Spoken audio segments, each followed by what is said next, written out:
All right, now, everybody. Quiet, listen to me. We're going to start a show. Now, some of you people have been with me before. You know it's going to be a tough grind, but we're going to have a show.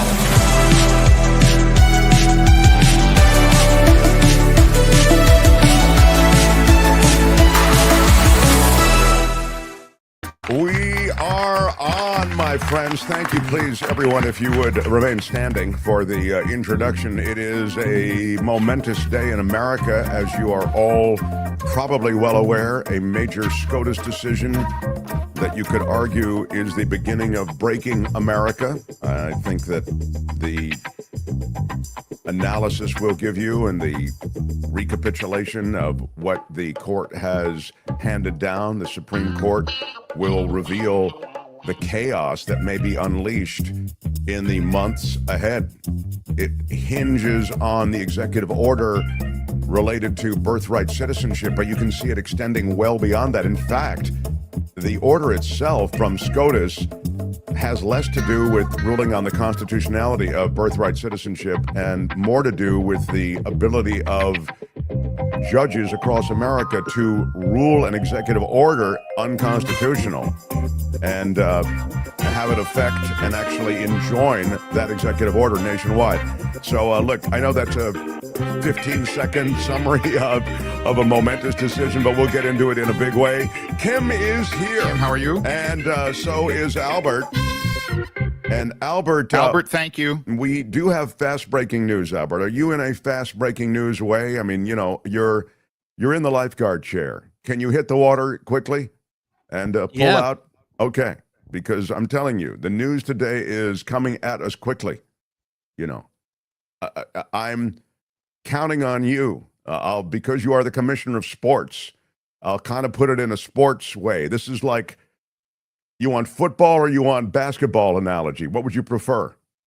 Maybe football. I'm looking forward for football. All right, yeah. Football. It's there are 15 seconds left. You're inside the 10-yard line with only 2 plays to go, 3rd and goal. You're running the show. You're calling the plays. Are you up to no it, sir? No timeouts either. No timeouts for me. No time. Thank you. No timeouts. I love how when you enhance the metaphor, it's even stronger. Very good. Anyway, I'm counting on you to be up to this. Already, I had to press Kim into service, and Kim reluctantly. Really? What do you mean reluctantly? I had to contact Kim right away after the Scotus decision, and we had to kind of change a few things. And as you know, off the air, Kim really handles a lot of that. I blame you. Yeah, so I had to reach out to Kim. But I am going to get into everything. We'll let people filter in. And I will mention also, last night was a huge success. We had a terrific June Swoon meetup. People joined. We had characters.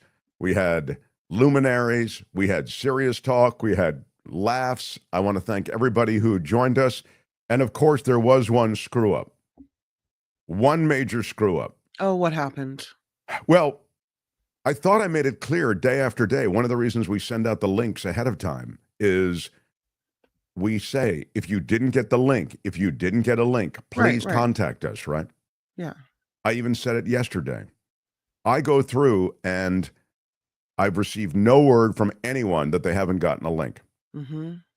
After we finished yesterday, I get an email, and the email arrived, to be fair, at 6:33 p.m. Pacific time. Oh. The show began, that is the virtual meetup show, started at 6:30. So I'm not looking at emails anymore at that point. And it was from Gary. Gary. And Gary is a great supporter of the show. Yeah. And he says, hey, I didn't get my link. What's going on? And I'm like, and now the show's over. Yeah. And I'm just racked with guilt. You can tell the fact that I opened the show with this indicates that I'm still racked with guilt. Mm-hmm. Although I don't know if I guess it is my fault. I mean, I need to get him all of the link information. I mean, once he's... I blame you. It really is. I am to blame on this one. So I wrote him back and I said, I'm terribly sorry.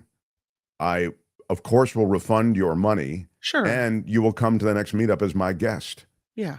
And after that, I can't do anything more. No, Except, because it's over. So what are you going to it's do? over. Yeah. So I really feel bad for Gary, everybody else who made it.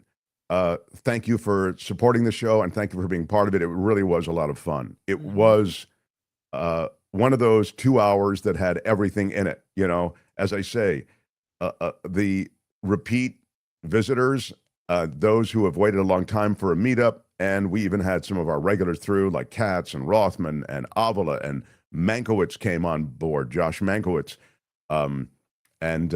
It was, and Michael Snyder, and I don't want to leave anybody out, but I'm sure I am. It was quite special. And I'm sure I'll get an email after the show saying you left me out of the list of people. But maybe we'll send Gary some Mark merch. That's a good idea. Yeah.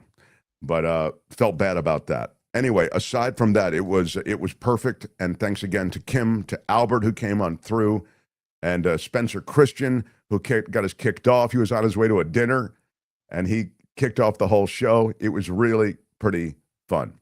And Richard Delamater, who had every kind of mind-altering substance going in a 2-hour... He was like a throwback. It was like going back to Haight-Ashbury in 1968 or something. Really funny and really fun. All right. The Mark Thompson Show. Big show today. Jim Avila and Michael Shure in hour 2. We will get to Florida at the end of this hour. And now I want to get to a momentous decision from the Supreme Court. The Supreme Court has made a ruling.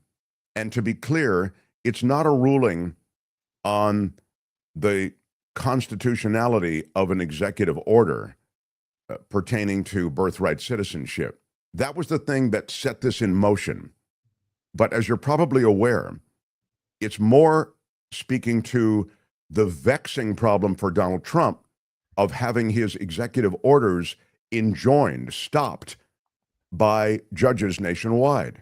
How can a judge in Seattle, Washington, rule my executive order, Donald Trump?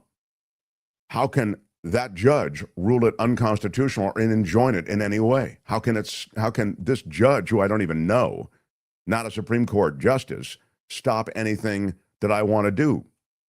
So the power of that judge to do that, of any judge in America to do that, was challenged at the Supreme Court.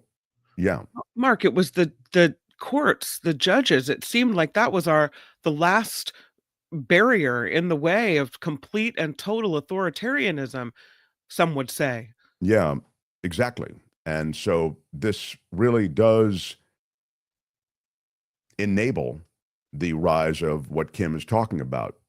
But I wanted to be clear that this isn't a Scotus ruling on the 14th Amendment. It's not a Scotus ruling on birthright citizenship. It is a ruling on this long understood manner in which judges can legally block some nationwide order, executive order, based on their interpretation of that constitutionality. Albert, if you would, here is some breakdown as we go through. I'll give you more. I'll also read you some stuff that I think is particularly good on this, legal analysis, and also societal, cultural analysis, and how this overlays that. But here is something of a breakdown from some legal minds this morning.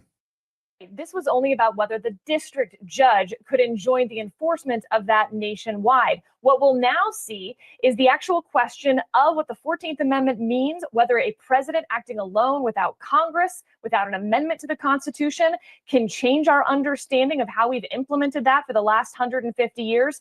That question will go back to the Supreme Court.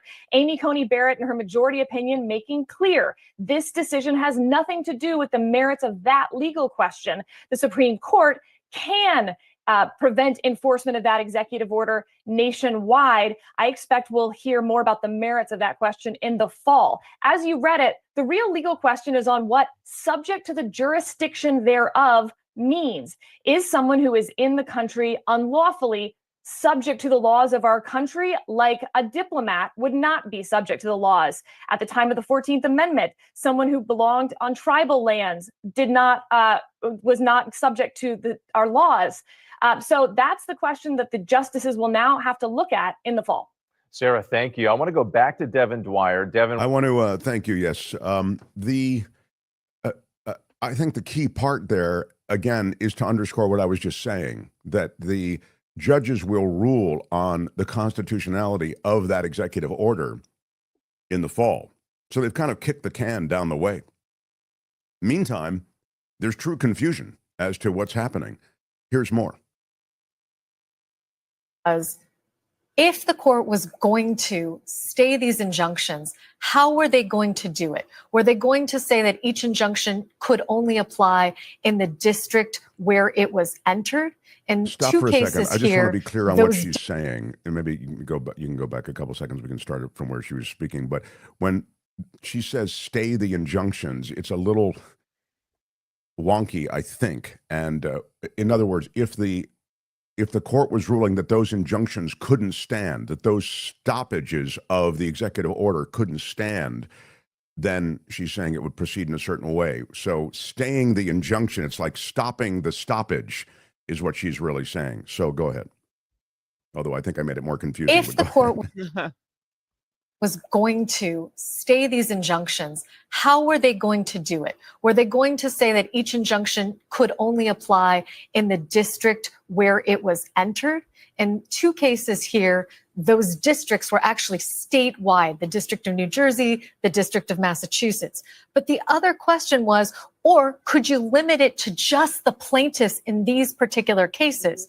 Remember that two of these three cases are brought by states. So how this changes that result, what does it mean then when the individual plaintiffs who have standing to sue are states? Does that mean that we're going to get sort of a patchwork result, as one of the attorneys general, Matt Platkin of New Jersey, described to me in an interview earlier this year? Does that mean that citizenship could be conferred solely by an accident of birth? And he described to me a situation where a citizen or a resident of his state gives birth over a state line in Pennsylvania, for example. What happens if a New Jersey resident gives birth in Pennsylvania? New Jersey is a plaintiff to these cases. Pennsylvania is not. If the child to two undocumented immigrants is born in Pennsylvania, what is the result with respect to that person's citizenship? These are a bunch of questions that are now going to result. But at the very least, we are going to see a circumstance where the president's executive order curtailing birthright citizenship is going to effectively be allowed to be implemented in certain states, but not in others. Thank okay, you. That's so Leah, exactly what I wanted to get to. It's going to allow in the interim and maybe beyond the interim, because it's going to apply in other executive orders, obviously, the power of the president to make it law in some states and not others, because in certain jurisdictions, the executive orders of the president of the United States will be enjoined. And based on this new Scotus ruling, those will have the power to stop whatever executive order Donald Trump is imposing. But elsewhere, where the executive order isn't challenged, the executive order will stand. So you'll have birthright citizenship in some states, in the case of this executive order that was on the griddle, and you'll have it not exist in others. And that's just birthright citizenship. I mean, you could have a real question as to whether or not somebody's a citizen. I was reading a legal breakdown this morning, and here's a situation. Let's say two immigrants have a baby in Montana, and no court in Montana has issued a stay against Trump's executive order. Does that baby have U.S. citizenship? I mean, I'd say no, because the executive order wasn't challenged in Montana, so it stands. So let's say Trump issues an executive order saying that registered Democrats cannot own firearms. And Democrats have to have their firearms confiscated. if a Massachusetts court issues a stay against this order, then a Democrat in Massachusetts will not have his gun taken from him. But if a court in, say, Idaho declines to issue a state against it, then a stay, a blockage, then the policy can be put into place in Idaho up and until the Supreme Court finally rules on it. Why would the Supreme Court do this and make things more confusing for everyone? Please They're explain. trying to be cute. And I mean that in a, they're trying to be, to work around the edges first. And the edges involve, let's just discuss this judicial injunction thing first so we don't have to discuss the executive order thing. We don't have to take on the president right away. And honestly, the Supreme Court is in the tank for Trump. They're going to try to get to allow him as much room legally as they possibly can. And you can see how they are setting up a vision of America that's very consistent with Donald Trump's, a red America and a blue America. An America where judges have enjoined executive decisions, have stopped executive decisions from going into effect, and in America, those red states where they're permitted. You know, again, separate but unequal, right? They are, this was the part of this legal breakdown. It suggested that the majority believes it's being clever, that's found a way to pretend to give Trump a win while delaying a substantive verdict on that executive order, as I was saying before. But they've set in motion a chaos for all the reasons that I was just pointing out. Can I read Justice Sotomayor's dissent? Yeah, this is a key. And so Justice Sotomayor, who's the ranking a minority justice, for her to read her dissent aloud is to underscore it. I mean, legally, it's of no greater import, but nonetheless, it's significant and relevant that she read it aloud. Go ahead, please. No right is safe in the new legal regime the court creates. Today, the threat is to birthright citizenship. Tomorrow, a different administration may try to seize firearms from law-abiding citizens or prevent people of certain faiths from gathering to worship. The president, she said, has made a solemn mockery of our Constitution.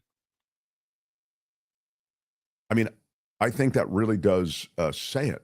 And I have to say, too, when the Supreme Court granted Trump broad criminal immunity, I think that really tipped the game, didn't it? I mean, didn't that tell you where this court was going to go?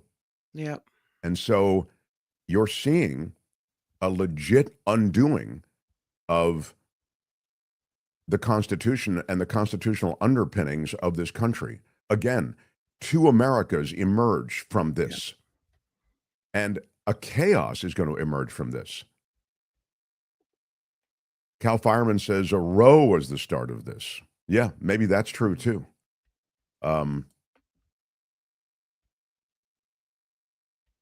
Cheryl says that does say it exactly. It's a mockery. Yeah, it's scary. It's really scary. Happy 4th of July almost. Woohoo! Yeah, Celebrate. I know. Party. Where's your yeah? Where's the Constitution? Where's the patriotism? Flush it down the toilet. The Supreme Court will rule on the constitutionality of the executive order ultimately, right? The Supreme Court will rule on whether or not it is legal to change this constitutional provision about birthright citizenship, but they didn't rule on that here. In the interim, there will be, as I say, a kind of emerging chaos about birthright citizenship. And also it opens the door for the rest of the chaos that I described and that Justice Sotomayor described as well. So it's a vision of America that is consistent with Donald Trump's, which is that there are two Americas. There are those who are with me, the red states, and there are those who are against me. You know, I think the months and years ahead will only fall cleanly into that vision of America and clearly be supported by the Supreme Court. And that's scary. So when, last thing, Katz, who I did reach out to, David Katz, I mean, on short notice with the Supreme Court decision being what it was and the timing of it, he couldn't join us. But I think you get the breakdown. It's pretty clean. He still could be right when he talks about the fact that the Supreme Court will likely rule that the executive order is unconstitutional, that it's just there in black and white in the Constitution, birthright citizenship. But as I say, this is significant because it extends well beyond birthright citizenship to other executive orders. Whatever the mad king can come up with may very well be in effect, state by state and jurisdiction by jurisdiction. So, super sticker from Shaylin Thompson. Thank you, Shaylin. Thank you for supporting the show. It seems like, I don't know if YouTube did this or what, but everyone's names have changed and the format of their names have changed. I don't know. Really? Yeah. Well, Shaylin's a cool name. Yeah, Shaylin. I really like that name. Redadrin 351 CB. It kind of rolls off the tongue, doesn't it? Red Dead Ren. Renee here. It is Renee, everybody. Oh, okay. With a $100 super chat. Wow. Renee says, Renee here. I'd like to dedicate this to my late great friend Eric Dix, who was just passed earlier this week of an opioid episode earlier this week. Oh, that's so tragic. If it wasn't for him, I probably wouldn't be tuning into amazing shows like this one and have standard politics. R.I.P., bro. Wow. I'm sorry for your loss, Renee. Yeah, what a sad but beautiful sentiment. Thank you, Renee. Really appreciate the support of the show, and as Kim says, our heart breaks for you. Yeah. So, thank you, everybody who does support the show, and we appreciate it more than ever. Hoping to keep the show going. It's a tricky time in this country. If you're curious about how to support, you can do it by visiting themarkthompsonshow.com, clicking on the Patreon or PayPal links and becoming one of our supporters on a monthly basis. Also, you don't have to go to themarkthompsonshow.com. You can just click on Patreon or PayPal under all of our videos, and that's a way you can jump on Patreon or PayPal and, again, join the community that supports us every month and really keeps the lights on here. We have sort of an NPR PBS model. We give the show to you for free on YouTube, on Spotify as an audio podcast, on iHeartRadio as an audio podcast, on Apple Podcasts as an audio podcast, and across, I think, other podcast platforms. But point is, the only way we can do it is with the supporters that we have, and we post everybody's name at the end of every show. So that's our way of saying thank you. Harry says, thanks for the show last night, and thanks for being a voice of reasonable and cogent thought. Thank you, Harry, and cogent is a ding word. Thank you very, very much for that. Love to see you last night. It was great. Lemon Moral says, how you like that Project 2025 now? Remember the names that brought you here? Trump, Putin, Netanyahu, Vote, and Thiel, as well as Musk. Can't argue with that. In fact, you know what I will play for you right now, Albert, if you can dig it up. It's from yesterday, Albert. I didn't get a chance to play it. It's Russell Vogt, who is the OMB, the Office of Management and Budget Chairman, Director. He was in front of a Congress. This is an appropriations hearing. And he was taken on by, I think it was the Georgia senator who took him on. It was pretty strong, really great. Let me just read this, Luis, real quick. When will Scotus rule the Constitution to be unconstitutional so we can have the formal coronation with another tank, period? Sayonara democracy. Yeah, it is a scary time because we really turned over, as Kim was saying, the last vestiges of any restraint on this president to the courts. And so if the highest court is controlled by a cabal, which it really is, I mean, it's a handful of people in robes who all are in on it, and cabal is a ding word, you have to clearly focus on the fact that this is only the beginning. CC Ryder says, Politico says, quote, opinion provides no clear roadmap except to say that the executive order, quote, shall not take effect until 30 days after the date of this opinion. Absence of a clear guidance is the point. Yeah, that's kind of what I was saying, that they kick the can down the road on the big question of birthright citizenship. And at the same time, and thank you for that, they sort of, and the reason it's 30 days is they want to have now specifics on the executive order, on exactly how would it work, if you will, because there's no specifics now. So that was something that was called for in the opinion, and we'll see what the specifics are. I mean, look, Donald Trump has lawyers too. You've seen a bunch of them. We played Emile Beauvais yesterday. I mean, he's of course in the confirmation process to sit on the federal judiciary, but he has there are other very smart people who are deviously smart, and they are Project 2025 smart. And so they'll get the specifics on. In the next 30 days, I think they will produce specifics, and I suspect the specifics are going to be disturbing. Paul Del Rey says, Trump says no citizenship in blue states, but not red states, affecting all types of elections in all states. Remember, if he said, if I win, you won't have to worry about elections. Yeah, actually, I'd forgotten about that. He did say that. The whole idea that, you know, immigrants are coming here and it's a way to bolster the Democratic voter rolls, that's ridiculous anyway. I mean, it just is. I mean, look at the vote in the last election. Latinos voted for Trump.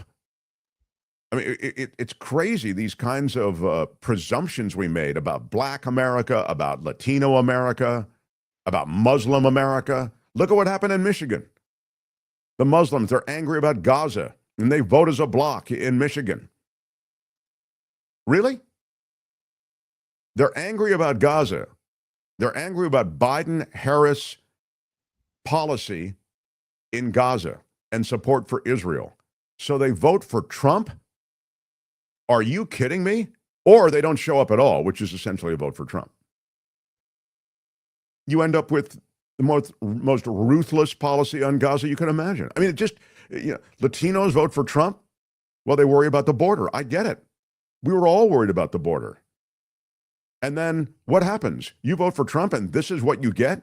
The most ruthless immigration policy that ends up with ICE agents and vigilantes and Proud Boys swinging by Home Depot, Lowe's, restaurant kitchens. It's crazy. So as to immigrants who, you know, Democrats want to allow in the country because they are a good voting bloc, you know, I'd take another meeting on that, man. That's not, but it may not even matter in the future. Pam Bondi says Randy was asked directly in the press conference about whether doctors in delivery rooms would now need to have to determine the citizenship of the parents. And she just responded with October, meaning wait till October, and we'll know more. Yeah. So, Albert, did you find that? I wanted to, this is a good piece of video that I wanted you to see from Russell Vought. He's the OMB director, but he is really the author of Project 2025 in large measure. Go ahead. Senator Ossoff. Thank you, Madam Chair. Welcome, Mr. Vogt. This is just yesterday. This happened after we got off. A lot of mistakes getting made in federal personnel management. Hundreds of National Nuclear Security Administration employees, those are the folks, as I think you know, who safeguard America's fissile material, fired. Doge firings. You had to scramble to hire them back for obvious reasons. That was a mistake, right? Senator, I'm here on behalf of a rescissions package.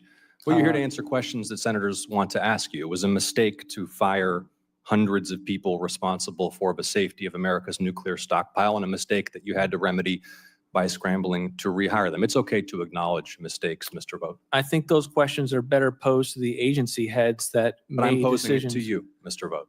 Again, Was it a mistake? I'm here to testify on the decisions that I've been a part of and to send You're the the- budget director. the rescissions package. You're the that- budget director. Was it a aware- I am mistake aware of to that. fire hundreds of people responsible for safeguarding America's nuclear stockpile? It was, because the administration had to scramble to rehire them, right? It was a mistake. Senator, the You fixed it. administration went through a very extensive Department of Government Efficiency process that was very dynamic. Cabinet heads were making the final determinations, and they made adjustments where they felt they needed to. Was it? But I'm going to let What them about explain those decisions. Hundreds of Food and Drug Administration medical device reviewers and food safety reviewers fired, I guess, accidentally, and then rehired. A mistake, right? I'm going to let the cabinet secretaries explain the decisions and what was going on. I don't have the information to give you a sense of the granularity of every one of those decisions. Were you not aware, for example, until this hearing, that the nuclear safety workforce had been gutted and then that decision had to be reversed? Is this the first you're hearing about that? Senator, I'm aware of many things and the extent to which the Asking if you- Department this- of this Government isn't- Efficiency it's not- was involved with a lot of work to make sure that we were operating government as efficiently as is possible. Okay. You know what And would be the extent to what which would be very simple is just, yes, that was a mistake to fire hundreds of people responsible for safeguarding America's nuclear stockpile.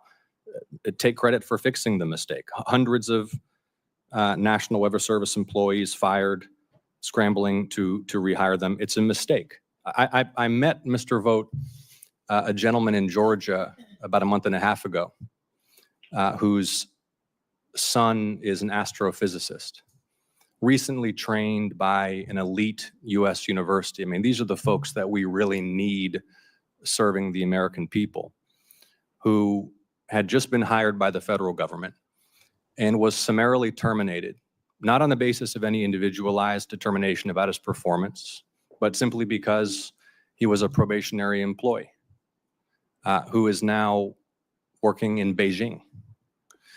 You guys are making mistakes, and I want to focus on the mistakes that you're making at the CDC. Have you visited the CDC, Mr. Vogt, by chance? I have not. It is the flagship epidemiological and public health agency for the country and indeed for the world. That even the As you Biden know. administration felt the And need to you have reform. now fired or tried to fire nearly a quarter of the workforce, correct? Senator, are you suggesting the CDC performed well in the last pandemic?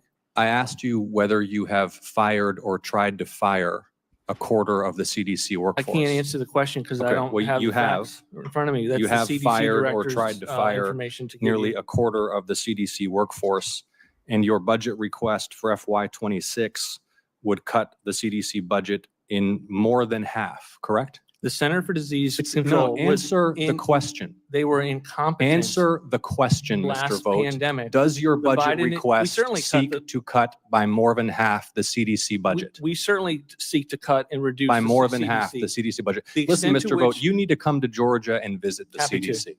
Good. We'll make that happen because you are destroying this institution. And whatever criticism you have about their past performance, they are essential to public health and epidemiological defense in the United States. You're crushing morale, you're crushing capability, and you're destroying my constituents' lives. And I am grateful for the commitment you've made to come to Georgia and visit the CDC and sit down with those employees. Thank you, Senator, the Madam Biden Chair. administration. I don't want to proposed hear about the reform. Biden administration. did. You're here on behalf of the Trump administration.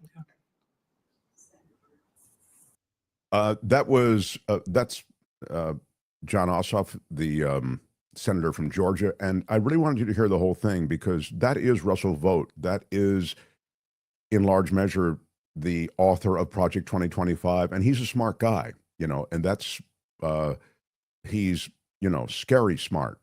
And Project 2025 is being implemented so aggressively. I mean, and that was very much to the heart of what Project 2025 is about, to get rid of the administrative state, to get rid of all of these federal employees. The example of the federal employee was a probationary employee, meaning just, there without, in the first year, I believe, of employment, easily dumped. And that's exactly what they did.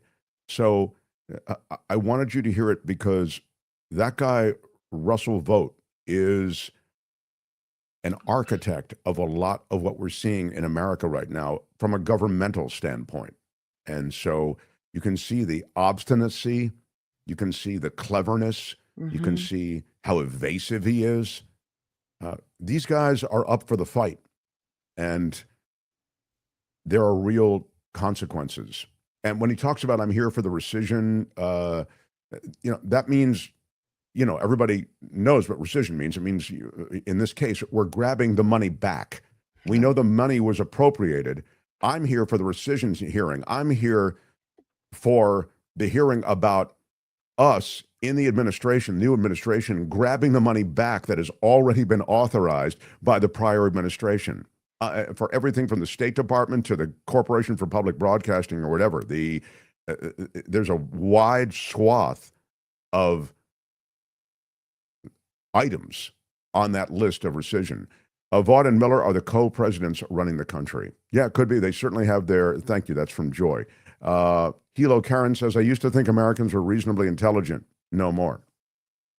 I mean, there are some that are super intelligent, and then, I get your point. Natalie says, what happens when on October 25th, 2027, he issues an executive order that registered Democrats are enemies of the state and not allowed to vote? Well, this is a point I was making about the immunity that was granted him in that Scotus decision was granted the executive in anticipation of Donald Trump, right? And knowing that Biden wasn't going to need criminal immunity, right? But in that moment, Biden could have declared the Supreme Court justices enemies of the state. He could have declared Clarence Thomas an enemy of the state based on his completely demonstrable and manifest corruption. And he could have taken Clarence Thomas into custody, ordered the marshals to arrest him. He could have done that across the board. He could have taken Alito. He could have said, Biden at that point, again, the president now with immunity, could have said Alito is an enemy of the state based on his public display of seditious propaganda, like the upside down flag, whatever. You could make it up. He doesn't actually have to have anything, as we now know. So these things could have happened under Biden, but that's not the way the Democrats play ball. To be fair, it's not the way the GOP has particularly played ball up until now. Now you have really an aggressive, mad king, and he'll do whatever he needs to do. He sees what you're talking about, us versus them. Everything's blue state, red state, not one America. So I don't disagree. And that wasn't the only Scotus decision today. We'll talk about the other Scotus decisions after 11 o'clock with Michael Shure and Jim Avila. Kim? Chaplain Fred has checked in with $10 and says, I guess we need to brace for impact for what's coming, hope for a change, for a stop to all this nonsense Trump and his goons are pushing on us. Yeah, there's a lot on down the road. That's absolutely true. So, and Cindy checks in with 10 as well and says, rest in peace, Bill Moyers, a life well lived. That is such a great comment. And thank you so much for it, Cindy, in New York City. Cindy G. Bill Moyers, a brilliant journalist, a life in politics and journalism. In fact, The Mark Thompson Show. Let me just spend a moment talking about Bill Moyers. He's the former White House press secretary. That's why I say, a life lived in Washington politics and as a journalist. And he really did become one of the most honored journalists. He was able, through his different shows on public television, his reporting, mini documentaries. He was able to showcase so much that was just never talked about in mainstream media. I'll read from his obituary, a career ranging from youthful Baptist minister to deputy director of the Peace Corps, from Johnson's press secretary to newspaper publisher, senior news analyst for the CBS Evening News, and chief correspondent for CBS Reports. But it was for public television that Moyers produced some of TV's most cerebral and provocative series. In hundreds of hours of PBS programs, he proved at home with subjects ranging from government corruption to modern dance, from drug addiction to media consolidation, from religion to environmental abuse. In 1988, Moyers produced The Secret Government. It was a show about the Iran-Contra scandal during the Reagan administration, and simultaneously he published a book under the same name. Around that time, he galvanized viewers with Joseph Campbell and the Power of Myth. That was a series of 6 one-hour interviews with the prominent religious scholar Joseph Campbell, and the book became a bestseller. His televised chats with poet Robert Bly almost single-handedly launched the 1990s men's movement, and his 1993 series, Healing of the Mind, had a profound impact on the medical community and on medical education. It was healing and the mind. It was about the power of mind in healing. And a medium that supposedly abhors talking heads, shots and interviewers talking and shots of subjects speaking, Moyers came to specialize in just that. He once explained why. Quote, "The question is, are the talking heads thinking minds and thinking people? Are they interesting to watch? I think the most fascinating production value is the human face," he said. And demonstrating what someone called a soft probing style in the native Texas accent that he never lost, Moyers was a humanist who investigated the world with a calm, reasoned perspective, whatever the subject. In some quarters, he was blasted as a liberal, thanks to his links with Johnson and public television, as well as his no-holds-barred approach to investigative journalism. It was a label that he didn't necessarily deny. Quote, "I'm an old-fashioned liberal when it comes to being open and being interested in other people's ideas."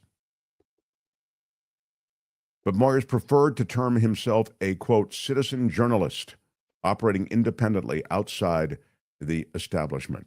He was born in Hugo, Oklahoma in 1934 on June 5th. He was the son of a dirt farmer, truck driver who soon moved his family to Marshall, Texas. High school led him into journalism. Quote, I wanted to play football, but I was too small. But I found that by writing sports in the school newspaper, the players were always waiting around at the newsstand to see what I wrote. He worked for the Marshall News Messenger at age 16. Deciding that Bill Moyers was a more appropriate byline for a sports writer, he dropped the Y from his first name. Graduated from University of Texas, earned a master's in divinity from Southwestern Baptist Theological Seminary. He was ordained and preached part-time at 2 churches, but later decided his call to the ministry was a wrong number, he said. Then his relationship with Johnson began when he was in college, and he wrote the then senator offering to work for him in his 1954 re-election campaign, and Johnson was impressed, hired him for a summer job, and then he became a personal assistant in the early 1960s. He worked at the Peace Corps, eventually becoming deputy director. And on the day of John F. Kennedy being assassinated in Dallas, Moyers was in Austin, Texas, helping with the presidential trip, and he flew back to Washington on Air Force One with the newly sworn-in President Johnson, for whom he held various jobs over the ensuing years, including press secretary. Long run on television, of course. 1967, he became publisher of the Long Island-based Newsday, concentrated on adding news, analyses, investigative pieces, and lively features. And within 3 years, that suburban daily had won 2 Pulitzer Prizes. Mm-hmm. He left the paper in 1970 after the ownership changed. He traveled 13,000 miles around the country that summer, wrote a best-selling account of that odyssey. It was called Listening to America, A Traveler Rediscovers His Country. And it goes on. In the 80s, he continued with his work in public affairs for PBS when CBS had cut back on documentaries. And he worked for PBS for a lot less money than he was making at CBS. And in 1986, he and his wife, Judith Davidson Moyers, became their own bosses. They formed Public Affairs Television, an independent shop that has not only produced programs like the 10-hour In Search of the Constitution show, but also paid for them through its own fundraising efforts. Sound familiar? His projects in the 21st century included Now, which was a weekly public affairs program, a new edition of Bill Moyers' Journal, and a podcast covering racism, voting rights, and the rise of Donald Trump, among other subjects. They raised 3 kids together, he and his wife, and it's a sad passing. Really is a sad passing. What a brilliant life, though. Bill Moyers was 91 years old. Wow.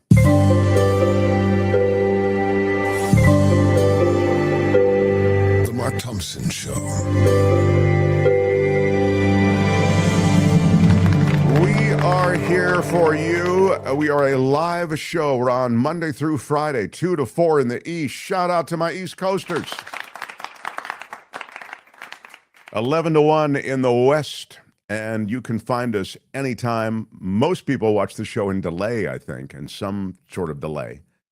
But we are here for you, and we'll break out videos from this show and all the rest. We're so proud of the people who contribute to the show. 2 of them join us in just a few minutes, Michael Shure and Jim Avila, acclaimed journalists in their own right. There's a lot on the table.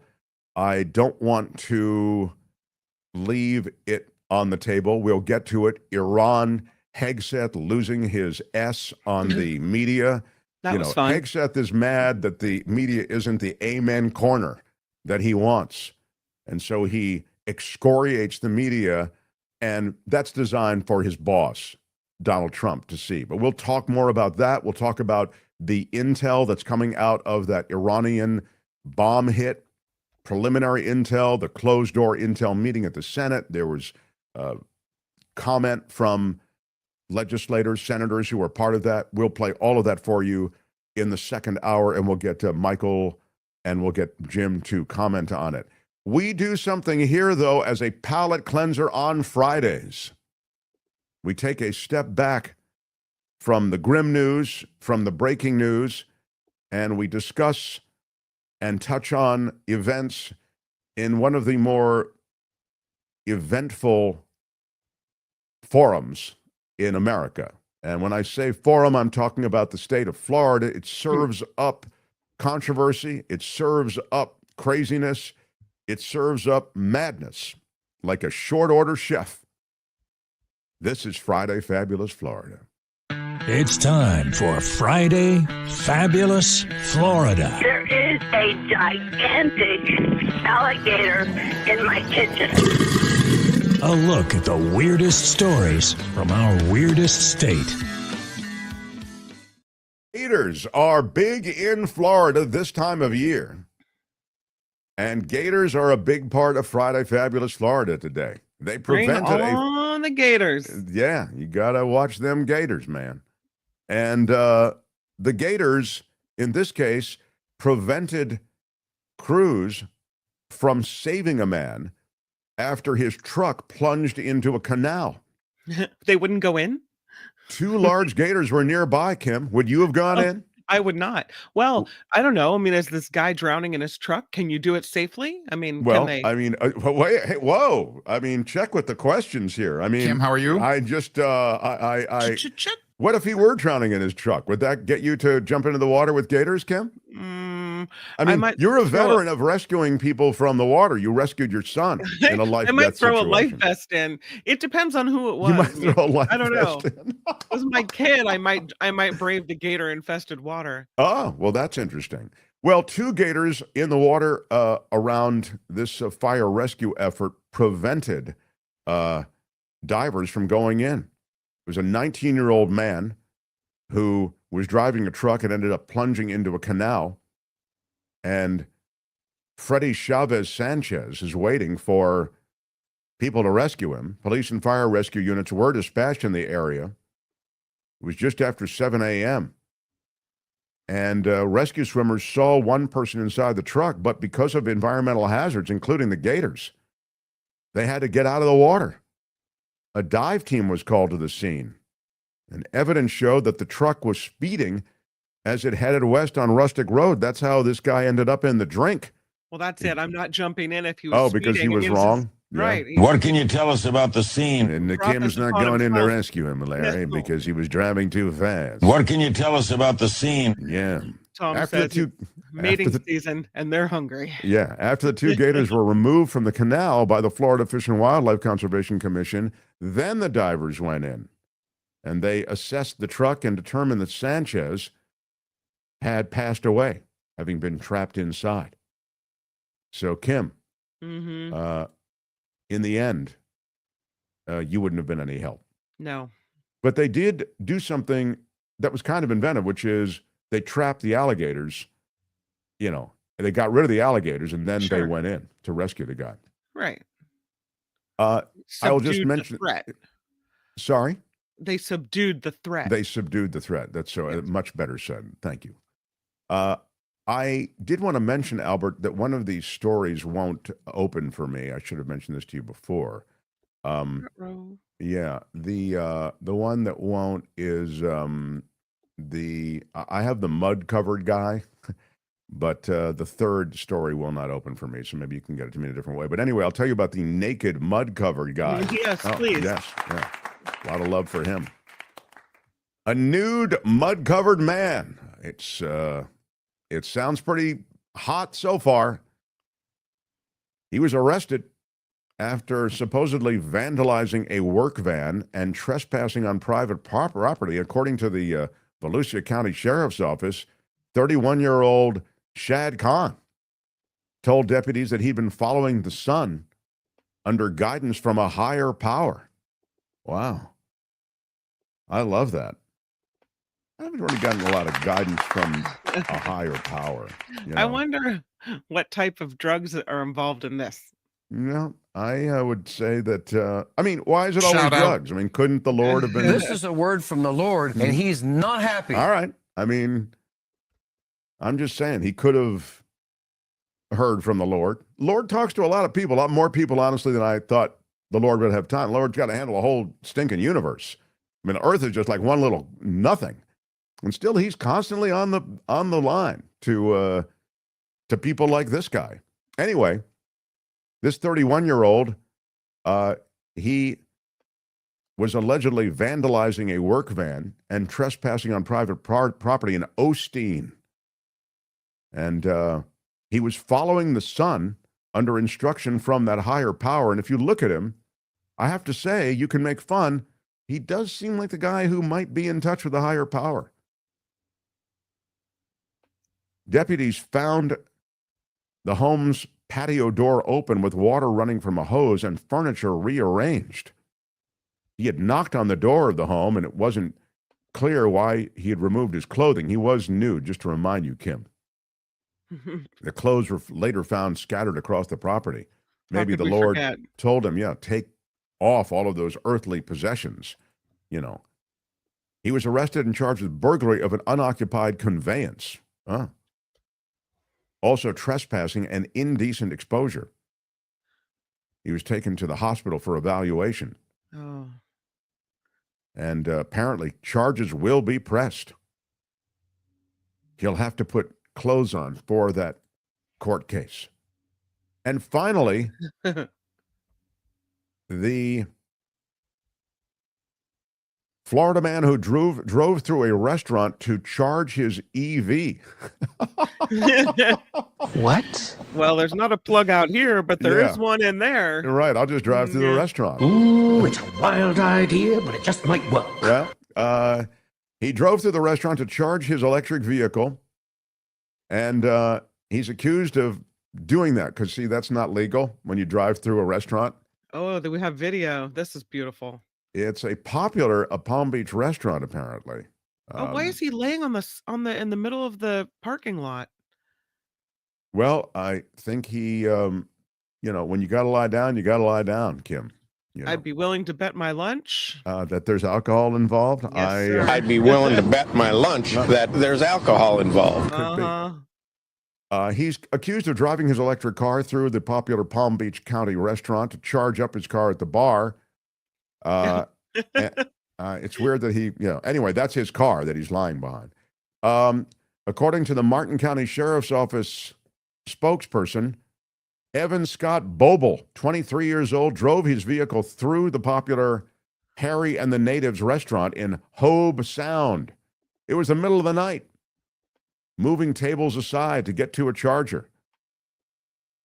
The surveillance video you've just seen from inside the restaurant helped them identify Boble as the suspect. And there you see it. We're showing you some of the furniture that was rearranged as a result of him driving through. Detectives got a warrant for burglary and attempted theft after they identified him. It was served this week with the help of the Palm Beach County Sheriff's Office. Boble's bond is set at $12,500, and Boble will again have to be in court. I wonder if he'll park his car in the parking lot of the courthouse or if he'll just drive right up to the witness stand. That, my friends, concludes. No, don't we have one more? Oh, we do? The I one thought we you have couldn't- 3. The one you couldn't read? Did we all read all 3? Got I it. read all 3. Okay. And thank you for paying attention to the show. Yeah, how are you? I am going to, though, remind you of what you've heard, or in Kim's case, not heard in Friday Fabulous Florida. A naked, mud-covered Florida man arrested after vandalizing a van in Osteen. He also kind of made himself at home in an Osteen home. The Florida man who drove through the restaurant to charge his Tesla. Instead, he caught a different kind of charge, and he was arrested. Gators preventing a Florida rescue crew from saving a man after his truck plunged into a canal after he'd been speeding. Again, gators, always a favorite in Florida. They are a relevant part of the lives of so many Floridians. But I don't know if they'll carry the day here. We don't want to pick a favorite, but in the bylaws of this show, we must. Kim, I'll ask you what your favorite is, please. Gator truck. Gator truck. Keeping Kim from jumping in and rescuing that truck driver the way she rescued Jacob that day on that Yeah. California beach. Now, if there had been gators, you're saying if that had been your son, you'd had to jump in, Yeah, right? absolutely. Gators or no. Yeah. Albert, what would your favorite be? Or what tell us first what people are liking in the chat. Yeah, surprisingly, the chat, the Gators number 3. It's usually number 1, but it is trailing behind my favorite story, Fueled by Higher Power. I like the guy. He literally saw the light. So just off that, I had to go with him. But the car charger guy is the number 1 in the vote. The car charger move is such a baller move. I'm just going to drive through the restaurant to get to the charger.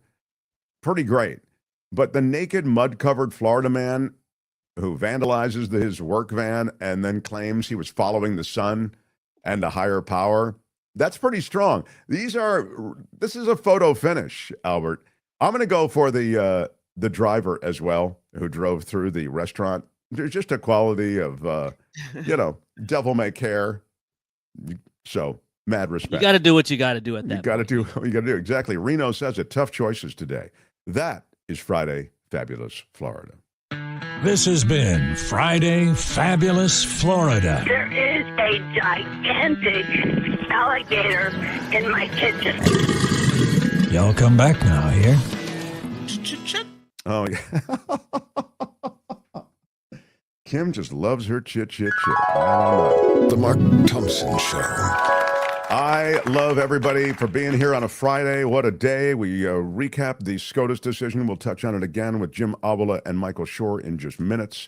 I also want to get into other SCOTUS decisions. There is a SCOTUS decision today, for example, that involves pornography and access to pornography. Albert, that is just really... And of course, I'll get, as I said, to Iran as well. Kim, can you give us a kind of turbo newscast before the boys get here, and then we will get into a recap. Also, it's interesting. I'm tempted to do this as a special thing today.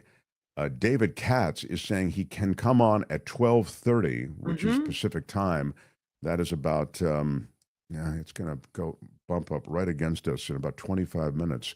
Yep. Let's try to get Katz on at 12:30 for a quick discussion of the Birthright citizens ruling from Scotus, don't you think? What do you think, Kim? I thought we I agree. Okay. Maybe we can have him right before Michael Snyder. Yeah. But Jim Avila is here. So. Avila's here already. Okay, cool. Yeah. So can we get into? I'd like to get into the recap, and Michael Shure, I believe, is arriving as well. Yep. So we'll get right into what's happening today and what's happened this week as those guys arrive. The Mark Thompson Show. As I tell you from time to time, it is important in this world of YouTube if you can smash the like button. Smash Again, it I with didn't your iron understand it for a rod. long time. I didn't understand that the likes help expose the show to other people who don't even see the show or even know that we're here. So smash it like a boss. Smash it with your iron rod. Costs you nothing and does help us in this world of YouTube particularly. I want to welcome two guys who are, I think, just terrific minds on so much that's going on both in America and worldwide, and the politics of the moment as well. This guy covered the White House for years with Obama. He was the lead ABC correspondent there in Washington, also lead national correspondent, and has been in the theaters of war. He has won the Murrow, won the Emmys, won the Peabodys. He is the great Jim Avila. Hey, Jim. And you know this guy from all of the Trump rallies he's covered. He's been at conventions. He's covered news from Central America, COVID wards, all the rest. And he's forgotten more about politics than most of us will ever know. Michael Shure, everyone. The lead momentous news, of course, was the Scotus decision on the enjoining of executive orders pertaining, in this particular instance, to the executive order on birthright citizenship. Jim, do you want to give me a moment on that? Well, I mean, it would, if it was a thorough, complete ruling, they would have had to overturn it, and they didn't do that. They didn't overturn birthright citizenship, which would have been going directly against the Constitution, and I have a lot more to say if they did that. Instead, what they did is they, as I understand it, they just ruled that one court cannot change something for the entire country. And so I think that this is not a final ruling. Michael, am I wrong on that? No, you're right. Yeah, go ahead, Michael. Yeah, you're right about that. I mean, that's exactly that's the best, simplest, dumbed down, no offense, Jim, reading of it, because that is precisely what's happening right now. Now, I mean, not to say that it's a good day, because they didn't reject this, but they sort of didn't entertain it. They just said that it can't be done, piecemeal or by one court, saying that that's the law of the land, except this court. So I don't think it gives an indication necessarily of where that's going to go. But what's interesting to me, and we did talk about this extensively off the top of the show, so if you're curious about more, I think we also had some legal minds, and David Katz is going to join us bottom, so I won't spend too much time on it.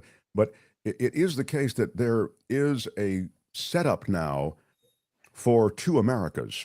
The America where judges have stopped the decisions from the chief executive. In this case, it's about birthright citizenship. It could be about anything. It could be about gun rights. I mean, literally, Donald Trump could say, I want to confiscate all the guns of Democrats in a certain state.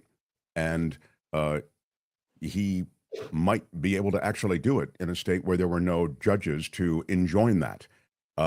Again, you could appeal that all the way, but I mean, it might open the door to a real red state, blue state jurisdictional challenge.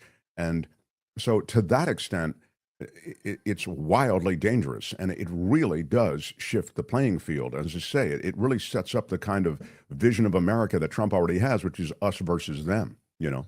Well, for sure. I mean, it's also, it's not a good day, clearly. I mean, this is not good news. It is, some of it was predictable, some of it wasn't. But I think there's a tendency, and the White House is doing this already, to claim a victory, especially this White House, when, as Jim pointed out, this isn't exactly a victory, but it's a victory on so much of what the White House is doing that they can encompass birthright citizenship in that same conversation now and say that, look, the courts are, we have another avenue to this than the one that people are trying to block us from doing. And so that's devastating. That's absolutely devastating. It makes you wish a lot of things. It makes you wish that people fought back harder against Mitch McConnell when Justice Scalia died. That it makes you wish that Justice Ginsburg resigned instead of waited to leave the court feet first. And so I think there are lots of ways to look back and say this is why the court is important. And then there are people that are going to say this is why Biden should have expanded the court. That's not going to happen now. So what has to be done is lawyers, and I'm glad you have David Katz on today, because lawyers are going to be talking about the way, and this is not a dead issue, the way they can fight this in other jurisdictions and get a case to the court that makes it cut and dry, because the Constitution should win out. Yeah. But as you say, the piecemeal thing is interesting because, there are a lot of people who this affects who live in Texas. Yeah. And so they're going to bring that up in Texas nearly right away. And, are these people going to lose their citizenship? I guess they can move to California and reapply, where they would, there's not, that judge in Texas ruling is not going to apply in California or New York or Illinois, other places where there are large numbers of Latinos. But in Kansas, is it going to apply? Is some judge going to rule against these people in Kansas, where there are huge amounts of Latinos there working in their meat plants? I don't see why this is a good idea to do it piecemeal like this. They should just decide on the constitutionality of it. I think they're afraid of that. They know they can't go against it, and I think the Supreme Court is afraid of going against the Constitution. But I think they're setting it up so they can gradually do it. Yeah, I mean, I think that again is spot on. And look, some of this could have been predicted. Elena Kagan said that she didn't like the way these things worked. Again, she was not with that majority, but it seems that the Supreme Court doesn't like when one court, like when people go court shopping. And that is a lot of what this is about for some of these justices. And so insofar as I'm not a lawyer and I haven't covered extensively the Supreme Court, but I do know that justices that are more in line with the way certainly this audience feels have even said that you can't do that. You can't do that when you're Trump. You can't do that when you're Biden. You can't have your Justice Department look for a favorable court and have that be the law of the land.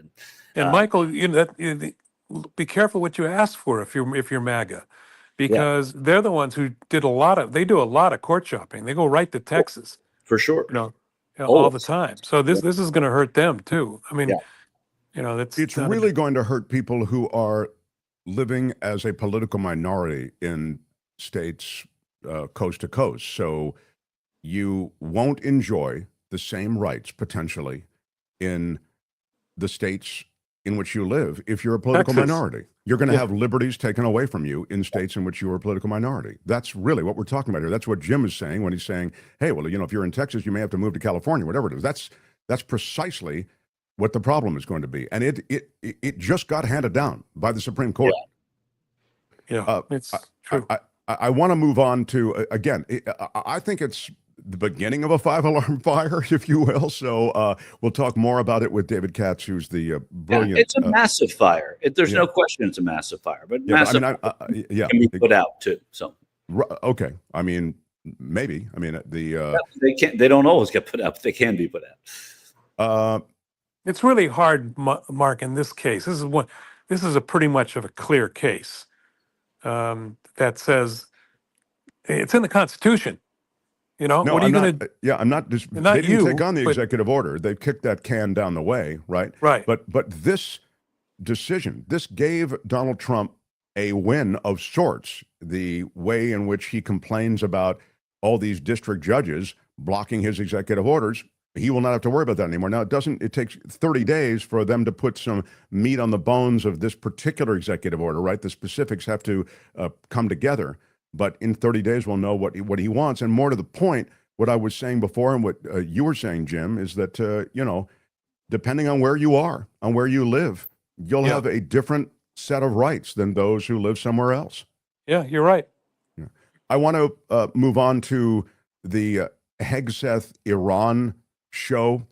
The questions around the Iran bombing, the derailing of the nuclear program from the standpoint of the White House and the standpoint of Pete Hegseth, and sort of the amen corner that has set up around Pete Hegseth, and the taking on of the media as he rah-rahs the president's position, which was immediately after the bombing, we've won, it's over, their nuclear program doesn't exist anymore, total obliteration. There would have been no way, of course, for Trump to know this. To be fair, it might be true, but there'd be no way to know it right after the bomb blast because there has been no intel whatsoever. And yet, of course, the pronouncement came right away. But Hegseth, now, as we still are in the shadow of these pronouncements, is taking on the media for not, as I say, being rah-rah enough. Go ahead, Albert. Because you, and I mean specifically you, the press, specifically cheer against Trump so hard.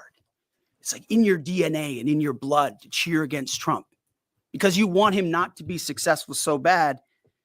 You have to cheer against the efficacy of these strikes. You have to hope maybe they weren't effective. Maybe the way the Trump administration has represented them isn't true. So let's take half-truths, spun information, leaked information, and spin it in every way we can. Try to cause doubt and manipulate the public mind over whether or not our brave pilots were successful. How many stories have been written about how hard it is to, fly a plane for 36 hours? Has MSNBC done that story? Has Fox? Have we done the story how hard that is? Have we done it 2 or 3 times so that American people understand how difficult it is to shoot a drone from an F-15 or 16 or F-22 or F-35? Or what it's like to man a Patriot battery? Or how hard it is to refuel midair? Giving the American people an understanding of how complex and sensitive this mission really was. There are so many aspects of what our brave men and women did that because of the hatred of this press corps are undermined because your people are trying to leak and spin that it wasn't successful. It's irresponsible. And so that, first of all, I have read stuff on those things, but the more they talk about the B-2 pilots, the more they talk about how long the flight was, the more they talk about the drones, how come no one's talking about that, the more confident I am that this was not a successful mission from the standpoint of really derailing the program. But I'm really interested to talk to you two journalists about this because he does take on the journalists. Albert, do you have, before I hear from these guys, do you have the other piece where he actually takes on, here we go, this last little piece, and then I want to hear from you guys on this. In those locations. That's not the question, though. It's about highly enriched uranium.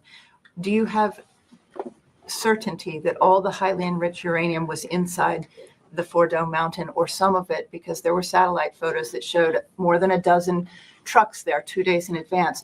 Are you certain none of that highly enriched uranium was moved? Of course, we're watching every single aspect, but Jennifer, you've been about the worst, the one who misrepresents the most intentionally. What the president says. I'm familiar. About the ventilation shafts on Saturday night, and in fact, I was the first to describe the B-2 bombers, the refueling, the entire mission with great accuracy. So I take issue with that. I appreciate you acknowledging that this was the first the most successful mission based on operational security that this department has done since you've been here, and I appreciate that. So we're looking at all aspects of intelligence and making sure we have a sense. Okay, so that was him lashing out at the press. Before I get into the post-Intel meeting that the Senate had, I wonder if you guys can just comment on, his kind of turning the blowtorch on the media? Michael? Look, it's a badge of honor. Yeah. Oh, yes. Okay. Yeah, it is, and it's worked for them too. I mean, we talked about it here. Is that I think so much of the Trump legacy can be undone by people who want to undo it. What can't be undone is the doubt that he's sown in journalism and the irresponsible way that he has dealt with journalists. Now, it's not like you go back to LBJ or JFK or Ike or anybody, and they're embracing the journalists in the White House press room. But this doesn't happen, right? I mean, they can bristle at their questions, they can push back, and journalists push back at them. But this is ugly. And Pete Hegseth has a hall pass from Donald Trump, who's made this an art form. Yeah, I think, having covered Obama, and before that, a little bit of the other two, including the latest Bush, I can tell you that they don't love the press. Okay, Obama didn't love being questioned. He's a professor. He thinks he's right. He always thought he was, smarter than the rest of us, and he probably is. But he recognized the role of the media. The role of the media is to challenge and to investigate. And he didn't have a problem with that. He would rather sit there. He'd like to sit you in the back room, which I went in the executive office there, and lecture you for an hour on the process and why he was right and why you were wrong. But he at no time called the media the enemy of the people. He didn't believe that. And so there is a huge difference here. Trump, of course, has gone after every institution. He's tried to weaken all the institutions, including the federal courts and Congress, and now, and of course, media. For a long time, he's been calling it that. So, if I'm that reporter who's sitting in the, I take it as a badge of honor. I mean, and she was right. She went right back after him and said, "No, I did this, this, and this. Where were you? Did you read it?" And meanwhile, the question wasn't answered, right? I mean, it was a really good question about seeing trucks in the days earlier. Was uranium taken out of there? Do we know that? The secretary could have said. We still don't know. Yeah, we don't know. We may not know. Now look, I do believe, let me just say one more thing about this issue, is that I do believe that, we should be covering the fact that these brave pilots hit the target. And there is still some question on whether or not, even though they hit the target, whether these bombs will work or whether they move the stuff. Those are legitimate questions that need to be asked and need to be answered. And they can get as mad as they want, but we're going to continue to ask them. Right. I want to add just one thing, which is that two things, actually. One is anyone who's interested in this should read Helen Thomas or Sarah McClendon or Sam Donaldson's books about doing that. They're all three great journalists who served in the White House, whether you like everything about them or not. They're people that push back, and all they do is talk about how presidents and their staffs hate the press corps, but they respect the press corps and the job that they have to do. And that changed obviously in Trump 1.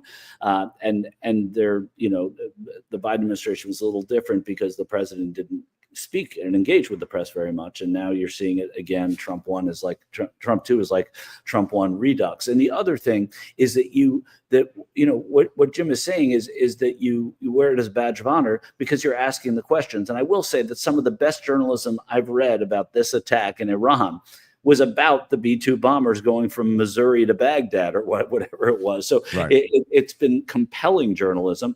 So that's another thing with which to take issue with the secretary. Yeah, I mean, I think the overwhelming media coverage that I saw was about how amazing the strike was, incredibly accurate it was. If you look at the mission as a success, you'd have to say, hey, that it was successful from the standpoint of hitting the targets on the schedule they were supposed to hit, and the way that there was even no leak about the nature of the flights and the fact the flights were coming and the timing, et cetera. But the bigger question is, was the mission successful from the standpoint of the overall mission of derailing the Iranian nuclear program? And on that, there was an intel meeting yesterday closed-door intel meeting in the Senate. Albert, play a little bit of what senators said coming out of that meeting. Obliterated is a good word for me to use. I can tell people in South Carolina, nobody is going to work in these 3 sites anytime soon. They're not going to get into them anytime soon. Their operational capability was obliterated. I walk away from that briefing still under the belief that we have not obliterated the program. The president was deliberately misleading the public when he said the program was obliterated. And so what I get from that is that there's partisan politics about this, and that, again, President Trump's echo chamber is there to reinforce what he's saying. But I thought the Hegseth presser said a lot, because the more he doesn't want to talk about something, the more he wants to draw the focus onto the pilots, and you're smearing the pilots, et cetera, which clearly was not true. And then you see this division along party lines. It sounds to me like this, and I guess there's no way we can really know, but this was an incomplete mission from the standpoint of the mission being to derail the Iran nuclear program. Well, I don't think we know yet, Mark, and I think it's too early for us to jump on that, and it's too early for him to jump on that. We need the definitive intelligence if we can ever get it. But it does seem it did some harm, because the Iranians are pretty ticked off about it, and they are not denying that they were hit. So I would be careful about saying it was unsuccessful. I think that we should be saying that they hit the targets. That part was successful. Great job by their pilots. Pat them on the back. And now we wait. And, in this news cycle that we have, nobody likes to wait. But I think they have to. Yeah, and no, that's a big part of all of this, is that people don't understand waiting in news, and that reporting evolves as you learn more and you ask more questions, right? And you get and you dig and you press. You're not going to get it tomorrow, right? I mean, we live in Amazon has same day delivery, right? Teams fire coaches the day after a loss. The truth is, to get the truth, it takes a minute, and that's why reporters are reporting the story every day until they get what they want. So you get an intelligence hearing where you have Graham come out, a Republican, say one thing, and you have Murphy come out, a Democrat, say another thing. That didn't used to be the case, right? Either they wouldn't have said anything, or they would have seen the exact same material and judged that, hey, we don't know enough to know. Did some damage, but it didn't devastate like we thought it might have. And we also need to know what happened before we got there. So there are a lot of questions to be asked. Were we doing Israel's bidding? Were we doing something that made Americans safer or endangered them? There are all kinds of questions to be asked. Those questions, they take a minute to answer. Well, the two supreme leaders in this case, Trump and Khamenei, both are claiming, oh my God, we're in great shape, successful mission.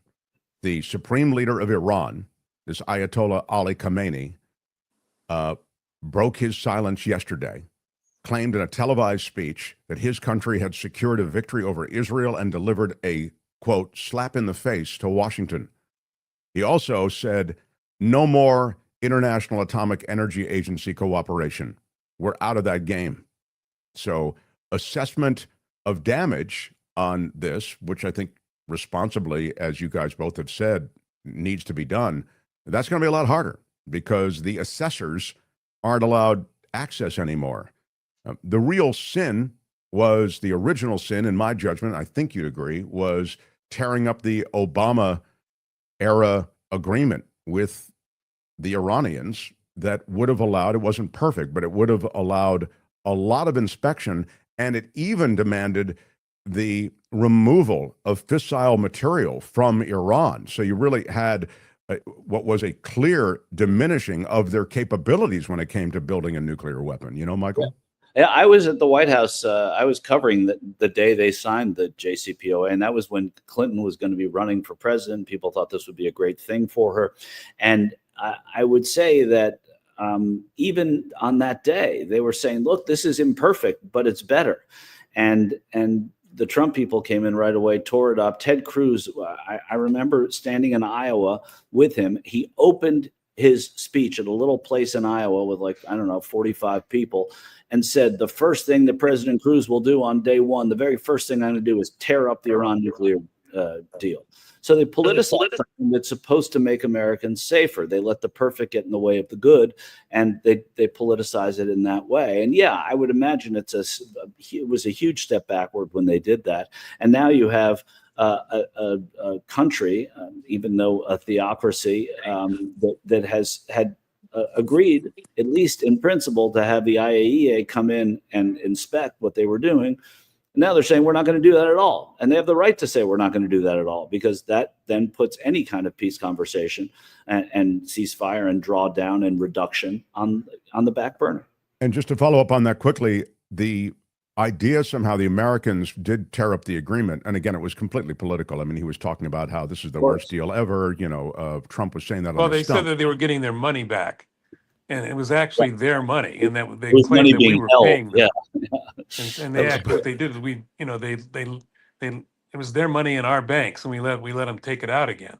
Yeah. That was the whole. That was the Obama thing, right? But what I was the reality is that the rest of the world, still signatories to that agreement, the European community, for example, they were still able to do that inspection. I was just trying to explain why we still had something of an idea of what was going on. We had it through the European Union that was still a signatory to that agreement. But now, basically the supreme leader of Iran is saying no more. Yeah. So, guys, I have to wrap up here in a moment because I'll have David Katz talking about what's happening with this Supreme Court decision. Can I say two things, Mark? Please. It's your show. One thing is, we lost Bill Moyers yesterday. He was a freaking amazing journalist, and he was on both sides in administrations. I'm sure Jim probably met him several times, I would guess. He is the kind of journalist that we need right now.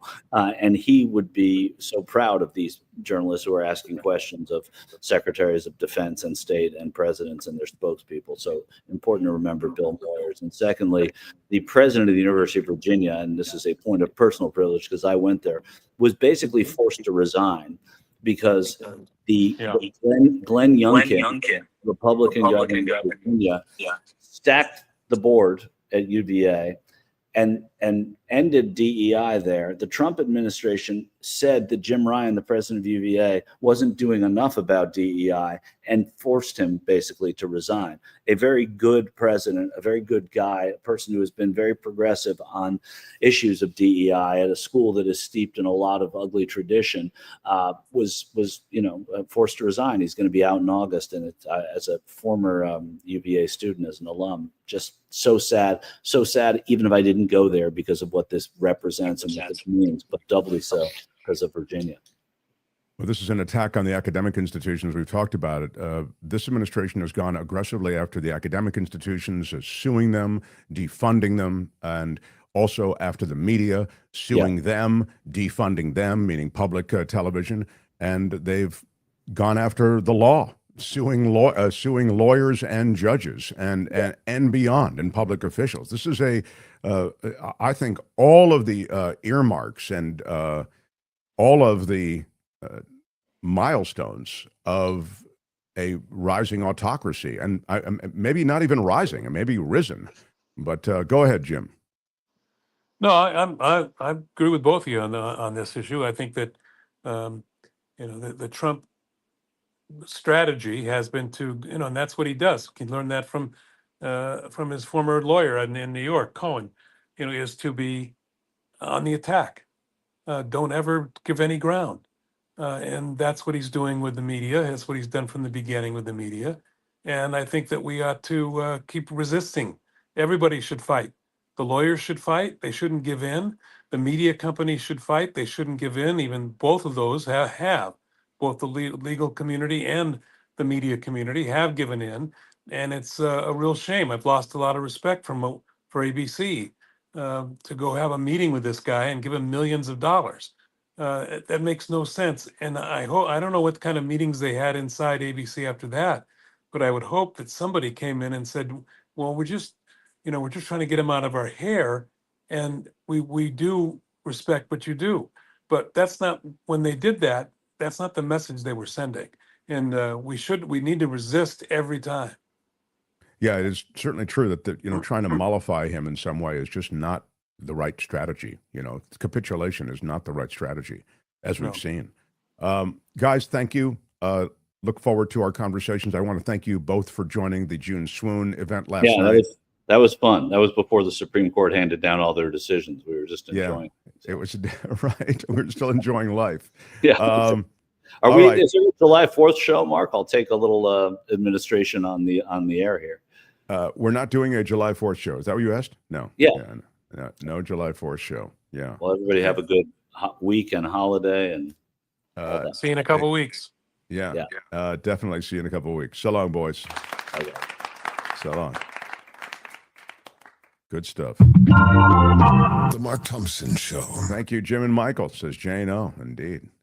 I wanted to mention, because I know there's all the news about Trumpies and Trump winning, that the former legal advisor for Trump, remember that Kenneth Chesebro? He was the one who was really, in a way, the head of the spear on the scheme to overturn the election. It was 5 years ago, so it may have faded in your memory.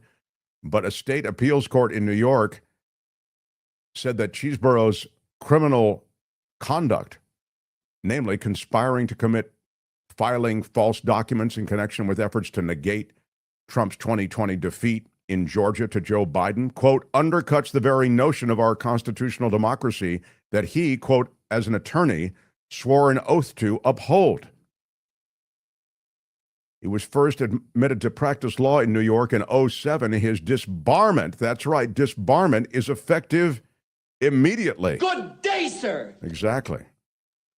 Again, he devised the strategy to create slates of fake pro-Trump electors in Georgia and 6 other states. Those 6 states, the president lost to Joe Biden, and now he is disbarred. Sayonara, sucker. Yeah, there it is. That's disbarred in the state of New York. So there is that. We're waiting on the possibility of David Katz joining us, so we're somewhat reluctant to start with Michael Snyder because we'd have to interrupt him. I did have a couple of other stories, and if Michael's good with the delay, I'd like to work those stories in, and then I can segue easily over to David Katz, whereas if I start with Snyder, I can't segue easily. I have to interrupt Snyder, and I think it would be a little bit messier. I want to give David a couple more minutes to be here. And then we can get Snyder's kind of used to being delayed here, I think. So I'm hoping that he's okay with it. And if he's not okay with it, well, sorry, my bad. What? I mean, I'm just saying, it's one of those things. I can give him the rod of equity and mercy again, or something to make it up to. My him. words upset so many people. All right, now I mentioned I wanted to slip a couple of other important things in, and so I did want to mention something that I am pledged to do every day on this show, and that is to put a face on some of these brutal deportations, these detainments, the brutal takedown that is associated with this immigration policy. It's raw and it's real, and they're real people. And Andrea Velez, she's 32 years old, graduate of Cal Poly Pomona, had just been dropped off at work by her mother and sister. U.S. citizen, arrested during an immigration raid in downtown L.A. this week. Her family describes this as a kidnapping by federal immigration agents. So the mother and sister drop her off, and they saw agents grab her. My mom looked at the rear mirror, and she saw how my sister was attacked from the back says Estrella Rosas. She was like, they're kidnapping your sister. Velez is a graduate of Cal Poly Pomona, as I mentioned, taken into custody during an immigration raid. The video captured from the scene shows agents surrounding her as a crowd gathers in the street and police officers stand by. Meanwhile, Rosas and her mother, who has residency but is not a citizen, scream from a nearby vehicle for help. And they scream, she's a U.S. citizen. As she wept, she yelled, they're taking her, help her, someone. In one video, an agent can be seen lifting Velez off the ground and carrying her away. That is so scary. Witnesses told media that the agents never asked Velez for identification. She had done nothing wrong. Velez's mother says the only thing wrong with her was the color of her skin. I'm sorry, Kim, I just wanted to get that in, please. No, Yeah, no, it's really scary. The mom, I just can't imagine. You're a U.S. citizen and they come and they grab you. If anyone thinks that they're immune because, oh, I'm a citizen, that wouldn't happen to me. Wrong. And the mother hires attorneys to find her because they can't find her anywhere. The attorneys say it took them more than 4 hours to track this young woman down and present evidence that she's a citizen. And they said, we're lawyers, and if it took us that long, imagine how long it would take someone without representation. And I just want to put another specific on that. It took the family a day to get an attorney to take the 4 hours to find her. So she was in custody. This is a U.S. citizen in custody for a day. Then the family got attorneys, and they took the 4 hours to find her. But my point is, these situations in which these people are housed, I gave you the specifics on one the other day. That 50-year-old man who had, was beaten within inches of his life. He's got 3 sons who are veterans. And they put him in a cell with 70 people and 1 toilet, barely any food or water for more than a day. He's still in custody. He was the guy with the weed whacker. So this should be an affront to everyone who retains any sense of decency. And we're going to put a face on these detainees as much as we can. I'm hoping every day. I think it's so very important. And I do think, in answer to the question that I'm seeing in the chat, what are we going to do? Solenvi says, what are we going to do? What are we going to do? We're going to talk about it. We're going to show the video. And I believe at some point, these stories, they're moving, they're heartbreaking, they're real. They will get into even the nooks and crannies of MAGA land. I don't think the MAGA people, and I know we have a sense of them as, all Trumpies and, they salute when the president goes by. This is video from this is from the LA Times. This is a food vendor. She's hanging onto the tree. For those just listening, they finally handcuff her. They lift her up and they shove her into a van. And do you notice she's driven away in that van. Go ahead. Do you notice that the thinking from MAGA is, oh, these people are a drain on the system. Oh, these people come here and collect our benefits and break all the laws. Well, where are we seeing all these people arrested? Where are we seeing them being taken into custody? At work, at their jobs. Clearly not a drain on the system. They're out there trying to work for a living. They're not lazy. They're productive members of society. Judy says the same thing. Meanwhile, those who are in favor of this think that ICE is only doing this to those with criminal records. And it's the ones with criminal records, and they're very few, that are paraded around. Those are the ones that Kristi Noem talks about. Mm-hmm. But it really is one of those situations in which, as Kim says, Home Depot, Lowe's, landscaping businesses, kitchens, in restaurants. These are jobs. These are people who are working in productive jobs, and they pay taxes, by the way. It was a big day for Scotus, and I want to get a quick word in with The Mark Thompson Show with David Katz. We put up the bat beam with the urgency as a result of the Scotus rulings today. The former federal prosecutor, now defense attorney in Southern California, one of the great legal analysts in the English-speaking world, has agreed to give us sort of a turbo version of the segment that we regularly do on Thursdays. How about it for David Katz? Thank you, David. Hi, great to be with you. Hi, Kim. We more or less explained this in the first hour, and I want to see if the explanation in any way conforms with your understanding of the Scotus decision on the enjoining of executive order. Basically, in 30 seconds or less, I made the point that this isn't a decision on the actual executive order involving birthright citizenship. It's a decision on the injunction of that executive order and the ability of district judges and judges across the country to enjoin, to stop the executive orders across the country. Now, the Supreme Court is saying those district judges can enjoin the executive orders in their district, in their territory, but they don't have any power to enjoin, to stop the decisions from the executive beyond that. Is that essentially it? Yes, I've been predicting that the ruling on the merits of birthright citizenship would be 9-0 or maybe 7-2. But at the oral argument, it became clear that the Supreme Court didn't want to take that on head on. I don't know why. They wanted to sidestep it. And this is the sidestep that it looked like that they might actually try, even though it's such an important case, Mark.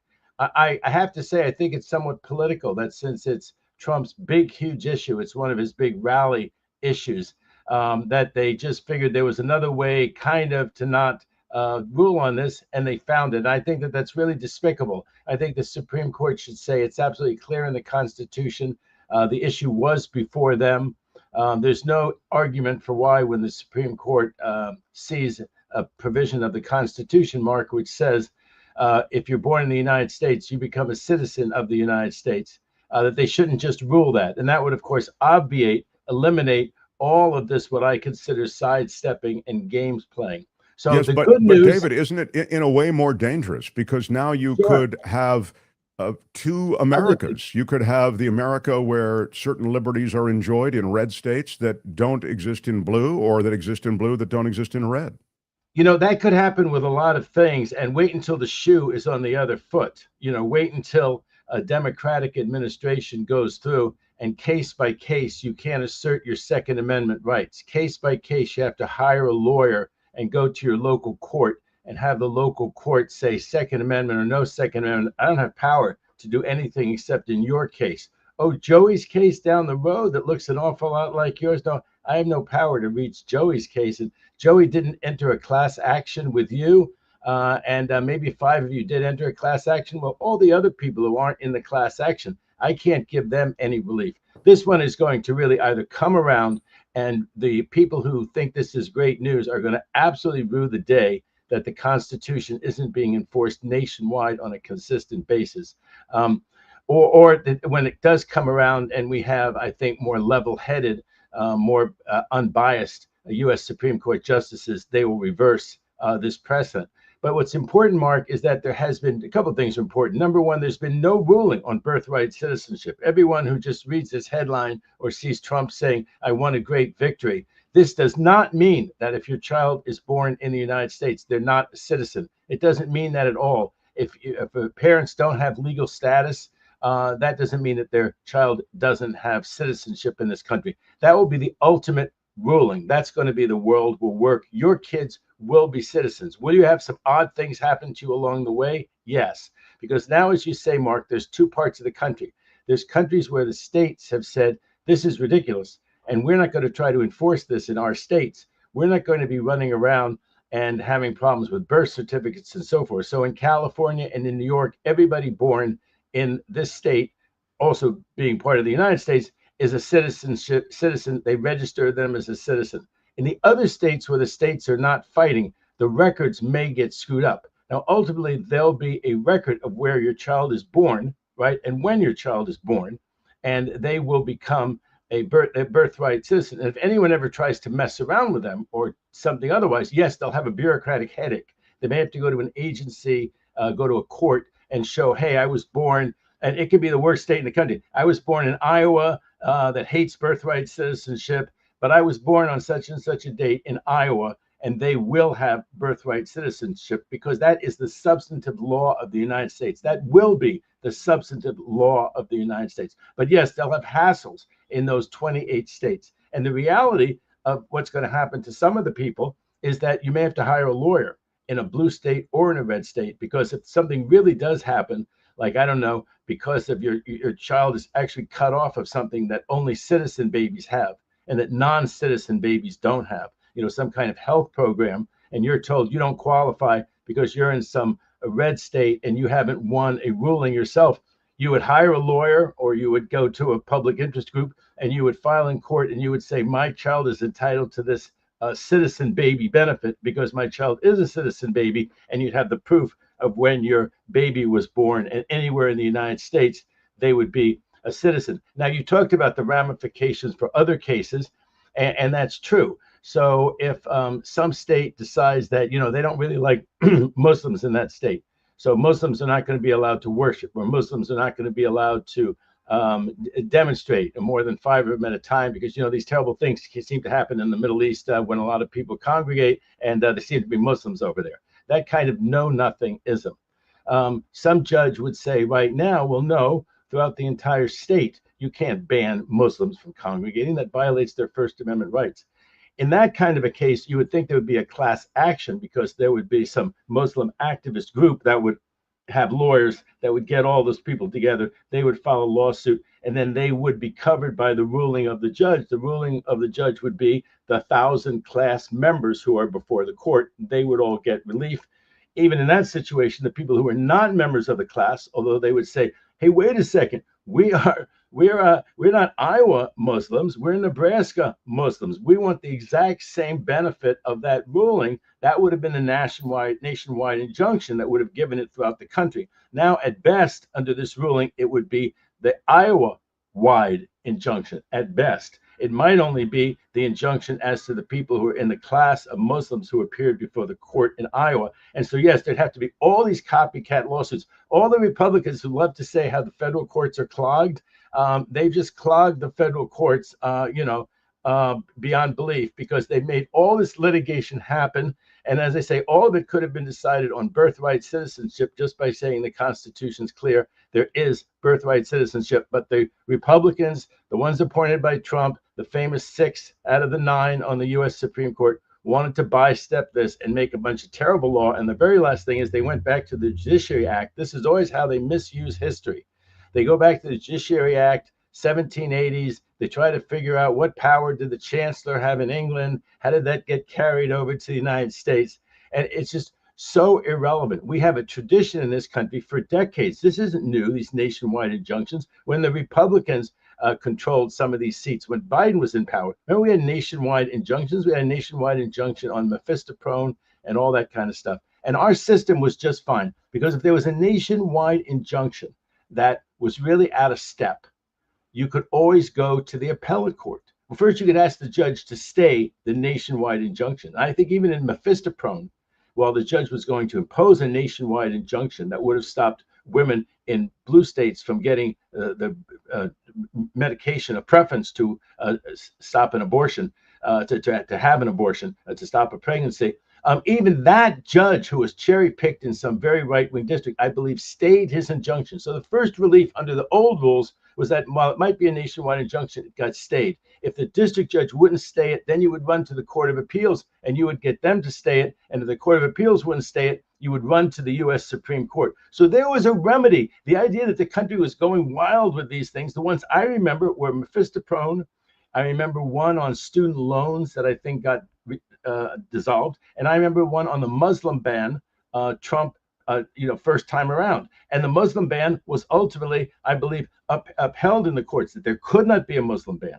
that you could not ban people just because they were from a Muslim majority country. Yes, that was issued in the Bay Area. Yes, you can say it was shopped around to the Bay Area. And guess what? The decision that was made on it stood the test of time and was right, that nationwide injunction. So this is the conservatives and the people who want to help Trump, are looking for a workaround, a way out. And it's kind of weaselly. Vilma is saying, how do you know that Trump will mark everyone who opposes Trump or his policies an enemy of the state, opponent in elections, enemies of the state? This is a provocative, and it speaks to a dissent, like how Trump may view dissent in some way, like the assembly associated with a protest against the government, whatever, as dissent that is seditious, that is, I mean, you know how they gin it up. They could gin up whatever verbiage they wanted. Can you speak to that? Because nothing seems like a bridge too far anymore.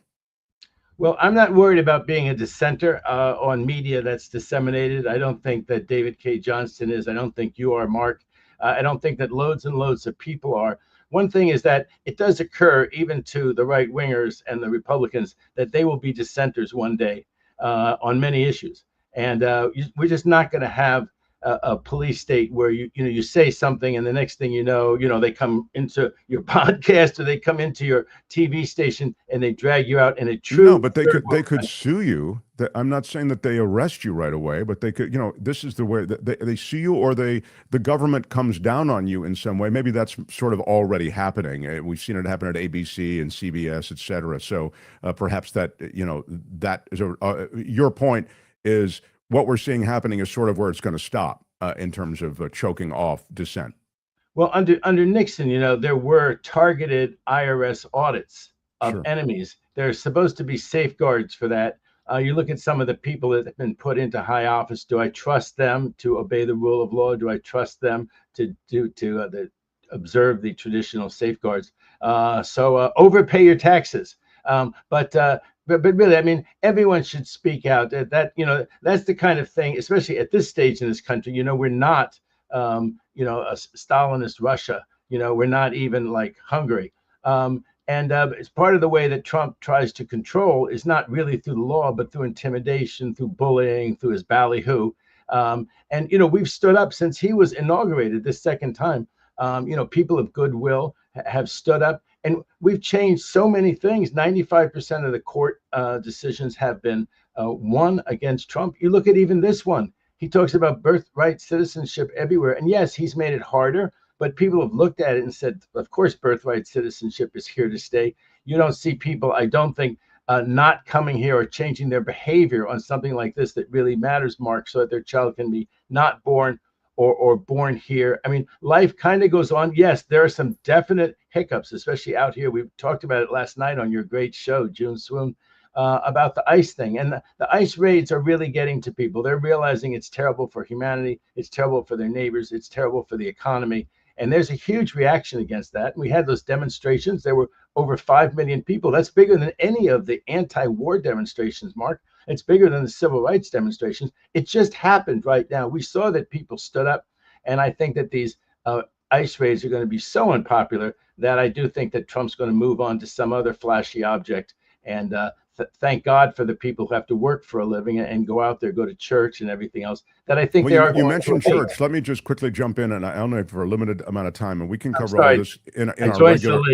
In our regular forum on Thursday. I'm so grateful that you jumped in, but real quick, I'll just mention, I talked to you last night in the June Swoon event, which was a listener event that we got together about the religiosity that I thought was informing more and more of the law, and indeed today in the Supreme Court judgment on LGBTQ plus opt-outs, which allow parents to opt their children out of anything that includes LGBTQ plus references or characters in books, because if, and this is the religious part, if it goes against their religious beliefs.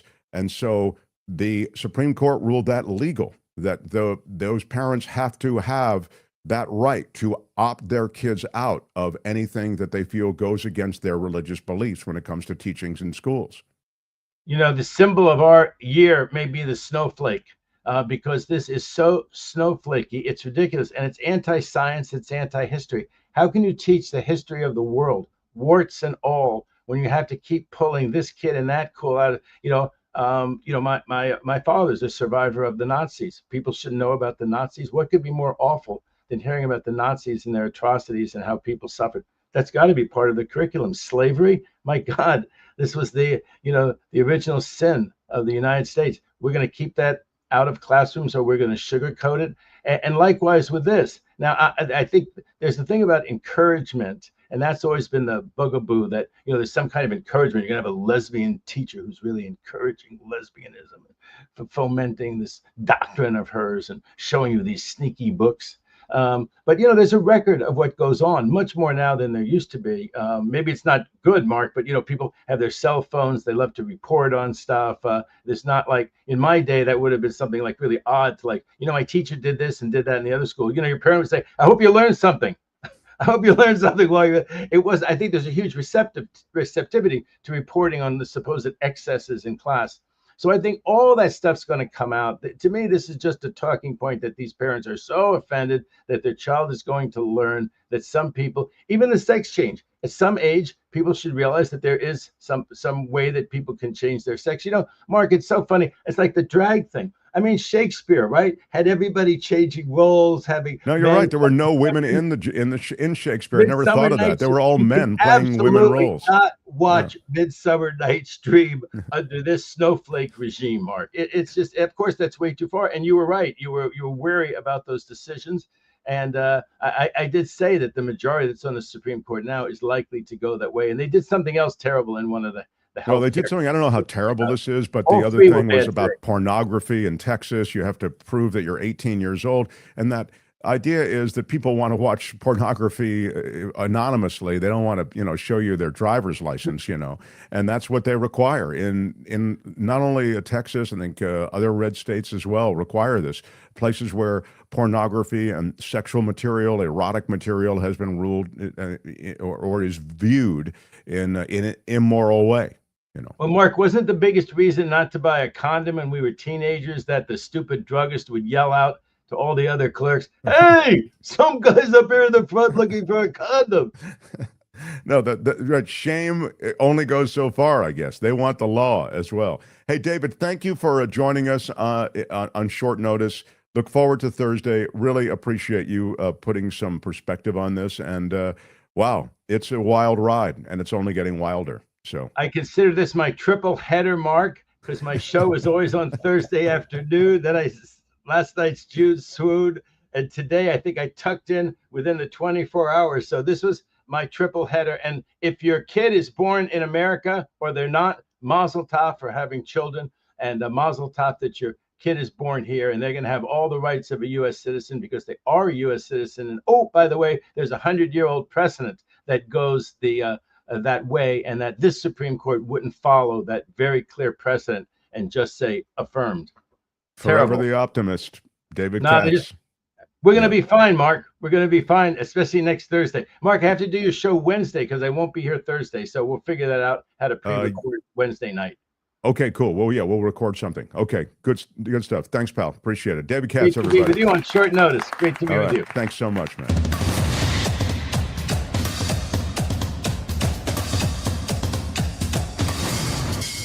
The Mark Thompson Show. This is Mark Thompson.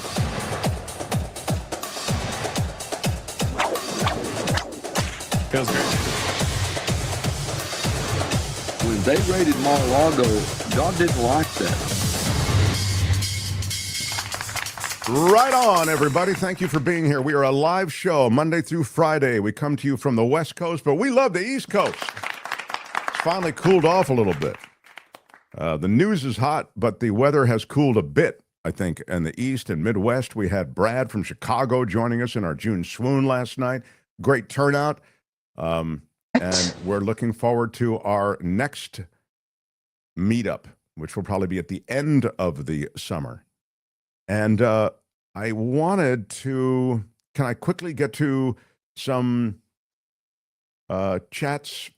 Because otherwise I think we're running so far behind that we won't get to them. We talked about that. Vilma had a very good point about, how do you know? Whatever Trump says, you can safely assume that the opposite is true, says Love to Bud. That's true. Things that had to happen before the Holocaust could really begin, making out the group stateless. What did the Supreme Court just overturn? Birthright citizenship. That's not wrong. The rights of German Jews were stripped. They were stripped slowly. I mean, maybe not even that slowly, but they were stripped. I mean, maybe what I mean is one at a time, but then they came quite rapidly. And all of the liberties of citizenship for the Jewish community stripped. The right to most anything you could, I mean, to do business. They were ostracized. They were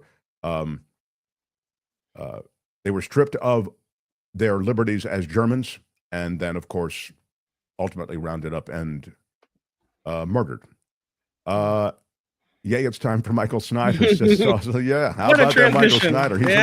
He's in the bullpen warming up. Jumped into the show a little late, says Spencer Griffin. Thank you for the super chat, all of you who are on the super chat. Appreciate that. But Spencer says, I'm extremely saddened and sickened by the Scotus news. This feels so antithetical to who we are. I'm heartbroken. Yeah, and again, I worry about two Americas, you know, an America where if you're in the political minority, you will not enjoy the same liberties as those who are in the political majority, wherever you live.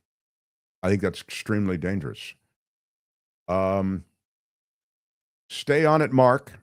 Outrage, says Sausalito Steve. Thank you for that $20 super chat. And you're talking about staying on the ICE raids and who they're raiding, how they're raiding, the aggressive, brutal nature, deliberately cruel nature of these raids. We will stay on it.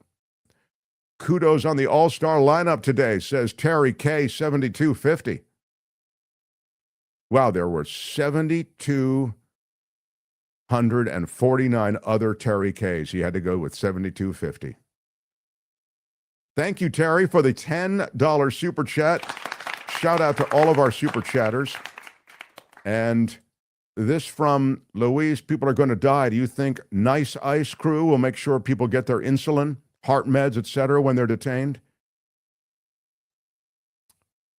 Hashtag ROP. RIP, I should say, in other lands. Yeah, of course, that's true. And they are taking a lot of people in who need medicines, need medical care. This is something that's been talked about and pointed to.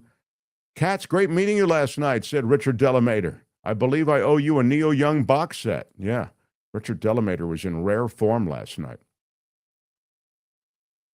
Dog Day saying, can we finally get past the idea that the courts or an election is somehow going to change anything? Yeah, I'm kind of in that same category, but people always go, Mark, you're such a pessimist. The administration will make use of the courts as long as they are useful, and only that long, and then they'll discard them, says Hilo Karen.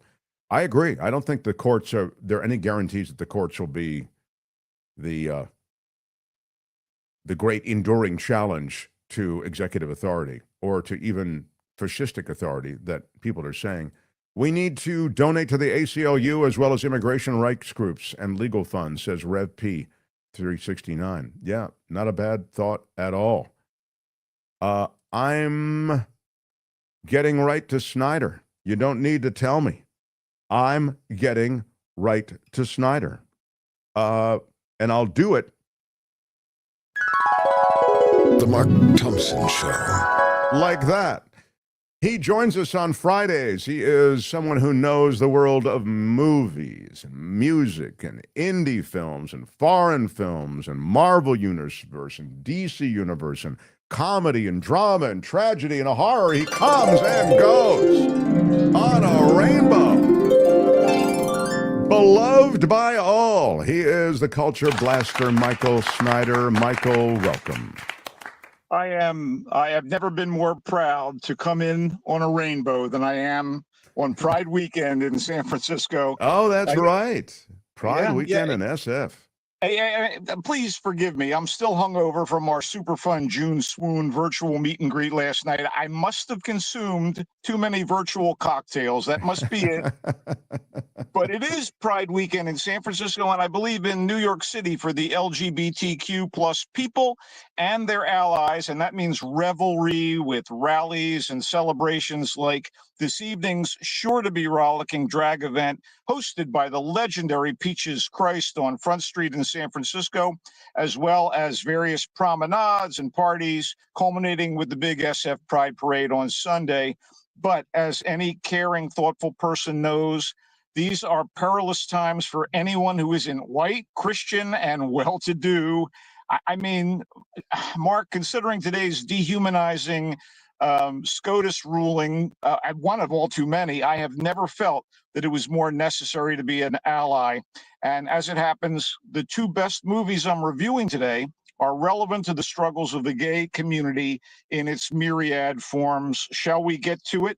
Yeah, let's do it, kid.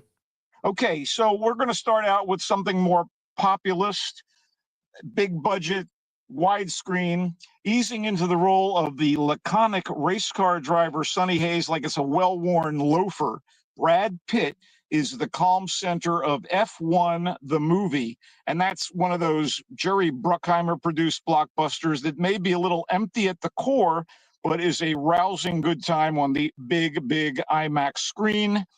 Sonny left Formula One driving many years ago after a horrific accident, but began a second career as a NASCAR racer for hire. I mean, he'll even race dune buggies in this movie. And he's content to travel from race to race until his estranged ex-teammate in Formula One, Ruben Cervantes, played by Javier Bardem, now running a faltering team, invites him to drive and serve as a mentor for the cocky rookie lead driver, Joshua Pierce, played by Damson Idris. I mean, you see where this is going immediately. I mean, talk about Formula One, you know what I mean? You're saying it's kind of formulaic, aren't you? Yeah. But for 2 hours plus, a lot of the time, you are in the cockpit of a Formula One car careening through these frenetic endurance races, you know, along with Brad Pitt and along with Damson Idris. And you see a lot of the necessary support that goes on. There's a bit of a romantic frisson here between Sonny and kind of an aeronautics expert played by the lovely Kerry Condon, who helps them design, you know, airfoils to make for speedier cars. By the way, Kerry Condon, wonderful in The Banshees of Inisherin and Three Billboards Outside Ebbing, Missouri. Terrific Irish actress. This is directed by Joseph Kosinski. That's the guy who did Top Gun Maverick, Tron Legacy, and the, I guess you'd call it a Tom Cruise device called Oblivion, a sci-fi movie, and he's very good at this sort of thing. But again, there's not much to it other than the experiential, immersive wonder of being in the IMAX theater or, you know, a similarly large screen facility and kind of being in the middle of these races. So if that sounds exciting to you, Formula One, aka F1, the movie, is in theaters right now. Okay. All Let's move. Shall we move on? Yeah, I have no follow-ups, Your Honor. Okay, fine. So a period drama. I don't want that to be interpreted as I'm not paying attention. I'm with you, Damson Idris, Brad Pitt, Javier Bardem. I'm there. Not a real anything at the core. I don't want you to interpret somehow because I don't have any questions or follow-ups that somehow I'm not paying attention, because I know you do another show and I've seen that host and he seems like he's checked out half the time. So I'm just saying. Hang on a second. Hold on. Are you hungover from last night's meet and greet? Is that what's going on here? All right. Moving on. A period dramedy. This is so different from F1 of a movie. A period dramedy about a regional theater family in flux. Everything's going to be great. Benefits from two of the greatest character leads working today. Emmy winner Bryan Cranston and Oscar winner Allison Janney as husband and wife Buddy and Macy Smart, who are trying to keep their business afloat, you know, running a regional theater while raising their two sons, Derek, who is a girl-obsessed, football-loving high schooler, and Lester, the hammy middle school theater kid who is clearly gay. or going to be gay or pondering being gay.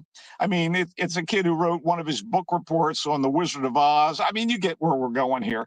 So the Smarts face financial challenges, fallout from the family's bumpy move from the low rent stability of an Ohio theater gig to a summer residency at a New Jersey theater. And then there's the long simmering marital angst that neither Buddy nor Macy wants to confront. So all the while, Lester, the younger kid, gets these ghostly inspirational visits from the likes of Oscar Wilde, Ruth Gordon, and Tallulah Bankhead, the latter played by Broadway great Laura Benanti. You love her on the Colbert Show as Melania Trump. She is always fantastic. She plays Tallulah Bankhead in a brief segment. This is sort of wispy stuff, but the actors, including young Benjamin Evan Ainsworth as Lester, sell the hell out of it, and it wins points for its kind nature. It's directed by a very able guy, John S. Baird, who did the Stan and Ollie Laurel and Hardy biopic and directed. Oh, yeah, that was good. Tetris. Actually, I like that. And he directs Stephen Rogers' script, which is pretty decent.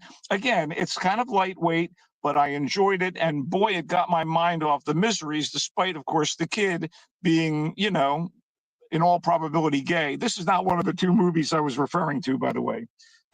Anyway, all right. it's in select theaters.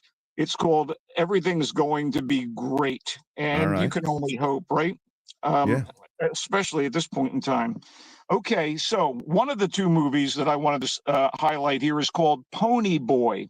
And Pony Boy is the story of an intersex sex worker who is sort of a little torn and lives in New Jersey. It's Valentine's Day, and there is a drug deal that goes wrong, and our hero or heroine, Pony Boy, is caught in the middle of this thing. And it features this fantastic performance by the screenwriter, River Gallo, who plays Pony Boy, and a little conflicted about his sexuality or their sexuality. How about that? And also dealing with being the child of immigrants who, in large part, at least the father is not on board, have kind of disowned him or derided her, however you want to put it. It is a bravura performance by River Gallo, and I thought it was powerful, impactful, very, very relevant as Pony Boy struggles with identity, with a place in the world, tries to figure out what's going on, and then there is this crackling good crime thriller happening at the same time. Actually, Dylan O'Brien plays the sort of pimp and drug dealer that kind of bosses Pony Boy around. There are other great supporting players, and the wonderful Murray Bartlett from the first season of The White Lotus plays kind of a loner type who comes into town and takes a shine to Pony Boy. It's good stuff. It really, really is. And if you get a chance to watch it, I suggest you do. It is currently in select theaters, and it is also streaming right now. And we can just Google, I think, to find where it's streaming. Look around. I'm sure you'll find yourself a decent streaming platform. Quickly, very disappointed in Off the Grid, which is sort of a thriller starring Josh Duhamel and Greg Kinnear. And it's one of those things where a San Francisco tech company has access to a very, very powerful scientific formula that was developed by kind of an outsider, and they want to weaponize it. And the outsider, again played by Josh Duhamel, doesn't want to be a part of it. So he hits the road. He's hiding out in a town in the South, and that company sends thugs after him to bring him back so they can, plunder his brain for all the details to enable them to get, I don't know, some kind of contract from the government, create something dangerous and powerful. And, it was not great stuff. I was just, checking my watch. Even though I don't wear a watch, I was checking it as I was watching this thing. I wish it had been better. There are some interesting ideas behind this thing, but the action sequences are pretty flat. The performances seem phoned in. And, I can't really recommend Off the Grid. It is right now in select theaters and also streaming as well. You know, Pony Boy is a much better bet in that regard. And also, I was a little disappointed with The Sound, which is meant to be The Sound, a horror thriller about rock climbers who are trying to scale this peak on sacred Native American land. But in fact, something dangerous lurks at the top of the peak, and it might endanger all of humanity if it's let loose. And, you know, there are some lovely cinematography moments, and there is the climbing. And as they're climbing, you're thinking, I would never do this in a million years for $1 million. Certainly not on native land. I mean, how many movies does one have to see about the bad things that happen when you're on native land? Right.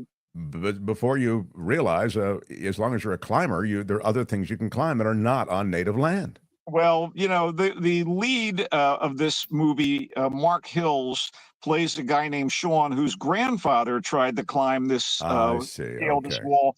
And of course, it didn't go well for Granddad 63 years earlier. So he's kind of trying to honor the memory of his some kind of honor. I don't know. It's directed and written and produced by Brendan Devane. It does feature real, you know, talented, I guess, world-class climbers in a number of the different roles. The acting is nothing to write home about. You know, I wish it had been better. I always wish the movies were better, but unfortunately, The Sound disappointed the hell out of me. And we should move on to Sweet Relief, which is kind of a pretty decent horror movie of sorts, as teenagers play an online game in this small town where you got to murder somebody. These movies come along now and again.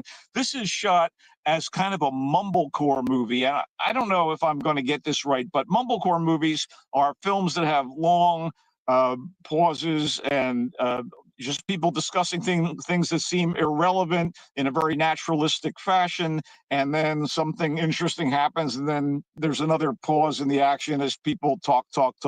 And honestly, the combination of that and a horror movie didn't really work for me. It wasn't terrible, mind you. It was kind of interesting, but some of the wooden performances took me out of it. And other than that, I mean, if you're a horror completist, it's not terrible. Again, Michael Snyder, not terrible. The Mark Thompson Show. Put it on the poster, right? Sweet Relief. It does feature some interesting ideas, again, how online culture can actually poison the community, and how easily malleable minds can be twisted up by this sort of peer pressure situation that results in, you know, kids killing one another or taking out their former babysitter, you know, fill in the blank as to who the target might be. But I wasn't real crazy about Sweet Relief. Again, not bad, right? And kind of interesting, written and directed by Nick Verdi. Showed a degree of promise, but God, I wish it had been better. Let's wrap up with a documentary. By the way, I don't know, you used some word that was a ding word. Sorry? I forget what it was. Are you looking Go for ahead. a ding word? No, I know you did. I've forgotten. Malleable, that was it. Yeah, okay, go ahead. There you go. Yeah, I attended the Mark Thompson meet and greet, and all I got was this ding word. Put it on a T-shirt. Okay, Enigma is a very good documentary on HBO Max that looks at the different lives of two, I would say, pioneering women in the trans movement. April Ashley, a British transsexual, and again, she denies that she is a transsexual, the disco queen, Amanda Lear. And this is done by a trans filmmaker named Zachary Drucker, who has also worked as an actress in TV shows like Transparent. And this is a fascinating archive footage filled look at their lives, and also what it was like in the 40s and 50s and 60s to be trans, to be a transsexual.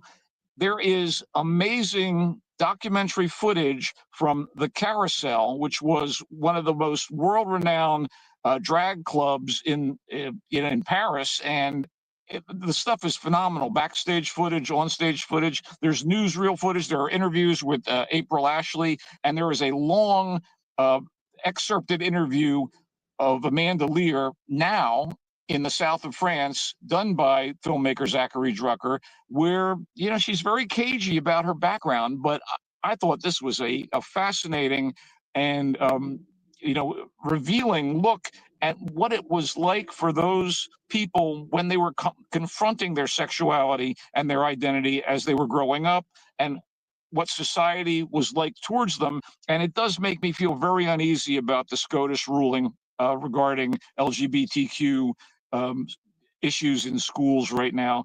To think that we're going the to new Parisians dark are just so ages. much. Were just so much cooler about all of that stuff back then, right in the 30s, and I just feel like the Europeans are just so much easier going. I mean, maybe I'm wrong, but before you even said Paris and you were just describing the scene, I thought, oh, I bet it's Paris, and boom, you said Paris. You know what I mean? It does deal with the fact that April Ashley was smeared massively when it was revealed that she was a transsexual on the verge of divorce proceedings with a peer of the British aristocracy that she had fallen in with, and she bounced back, and what she did to, regain her humanity and dignity helped the trans community, at least in the UK, in major ways, but it took years and years and years for that to happen. Wow. It's, again, on HBO Max. It's called Enigma. I thought it was very good. Wow. We have done a lot today, even as we started late. You just heard about Enigma, 2 women in the trans movement focused upon in this documentary from Zachary, what's the last name? Drucker or Zucker? Zachary Drucker. Drucker, yeah. Zachary Drucker, the director who is trans, an actress and director is trans. That documentary is on HBO Max, and Michael really liked it. Sweet Relief gets the Snyder frequently invoked not terrible. It's a horror film. It speaks to online culture. There's sort of a provocative premise and themes that are provocative, says Michael. From Nick Verdi, the director, it's not terrible. No, it reminded me a little of Spike Jonze's low budget films, but it didn't have that kind of art or compelling nature. But it's not terrible. I'm so sorry. It's the best I can come up with. The sound is the horror thriller. The rock climbers climbing on sacred native land. I could have told them, don't do it. Don't climb on that native land. Ooh, it's a wild idea, but it just might work. No, it's not going to work. Mark Hills, his grandfather tried to make this climb. They explain why they're doing it, but anyway, it's a horror thriller. And Michael Snyder says, nope. Off the Grid is a thriller starring Josh Duhamel and Greg Kinnear. Wooden performances closed in. What's that? No, that Peter Stormare, who always plays a great villain, is the head of this company in San Francisco. He's got very little to do, just not a winner. I love him. We have the same accountant. Select theaters is where you can find Off the Grid. It is also streaming. Pony Boy is the film that has the intersex lead character, River Gallo, with a bravura a performance, and that was a ding word used by Michael. Yeah, it's a tour de force, Mark. It's a tour de force. Crime thriller emerging in all of this. Dylan O'Brien, Murray Bartlett from White Lotus, a child of immigrants, and the problems with the intersex nature of the lead character, the crises there, but the crime thriller that emerges is in select theaters, and Pony Boy, Michael Snyder likes. Everything's Going to Be Great is the film with Bryan Cranston, Allison Janney, Macy Smart, Benjamin Evan Ainsworth plays the kid, and sadly, Michael says that this film, which is in select theaters, is a little bit on the lightweight side, even though there are such great performances or very good performances. Wasn't that essentially your view, Culture Blaster? Yeah. I enjoyed watching it, but there's not all that much to it other than these wonderful performances. F1 is where he started, and F1 is where we will finish. F1 with Brad Pitt, that hunky dude who's never looked better. And Javier Bardem. Girl, you just woo. Carrie Condon. Damson Idris. Joseph Kosinski, the director. It's terrifically immersive experience, says Michael, in terms of the F1 footage and feeling as though you're in that world of F1, Formula One racing.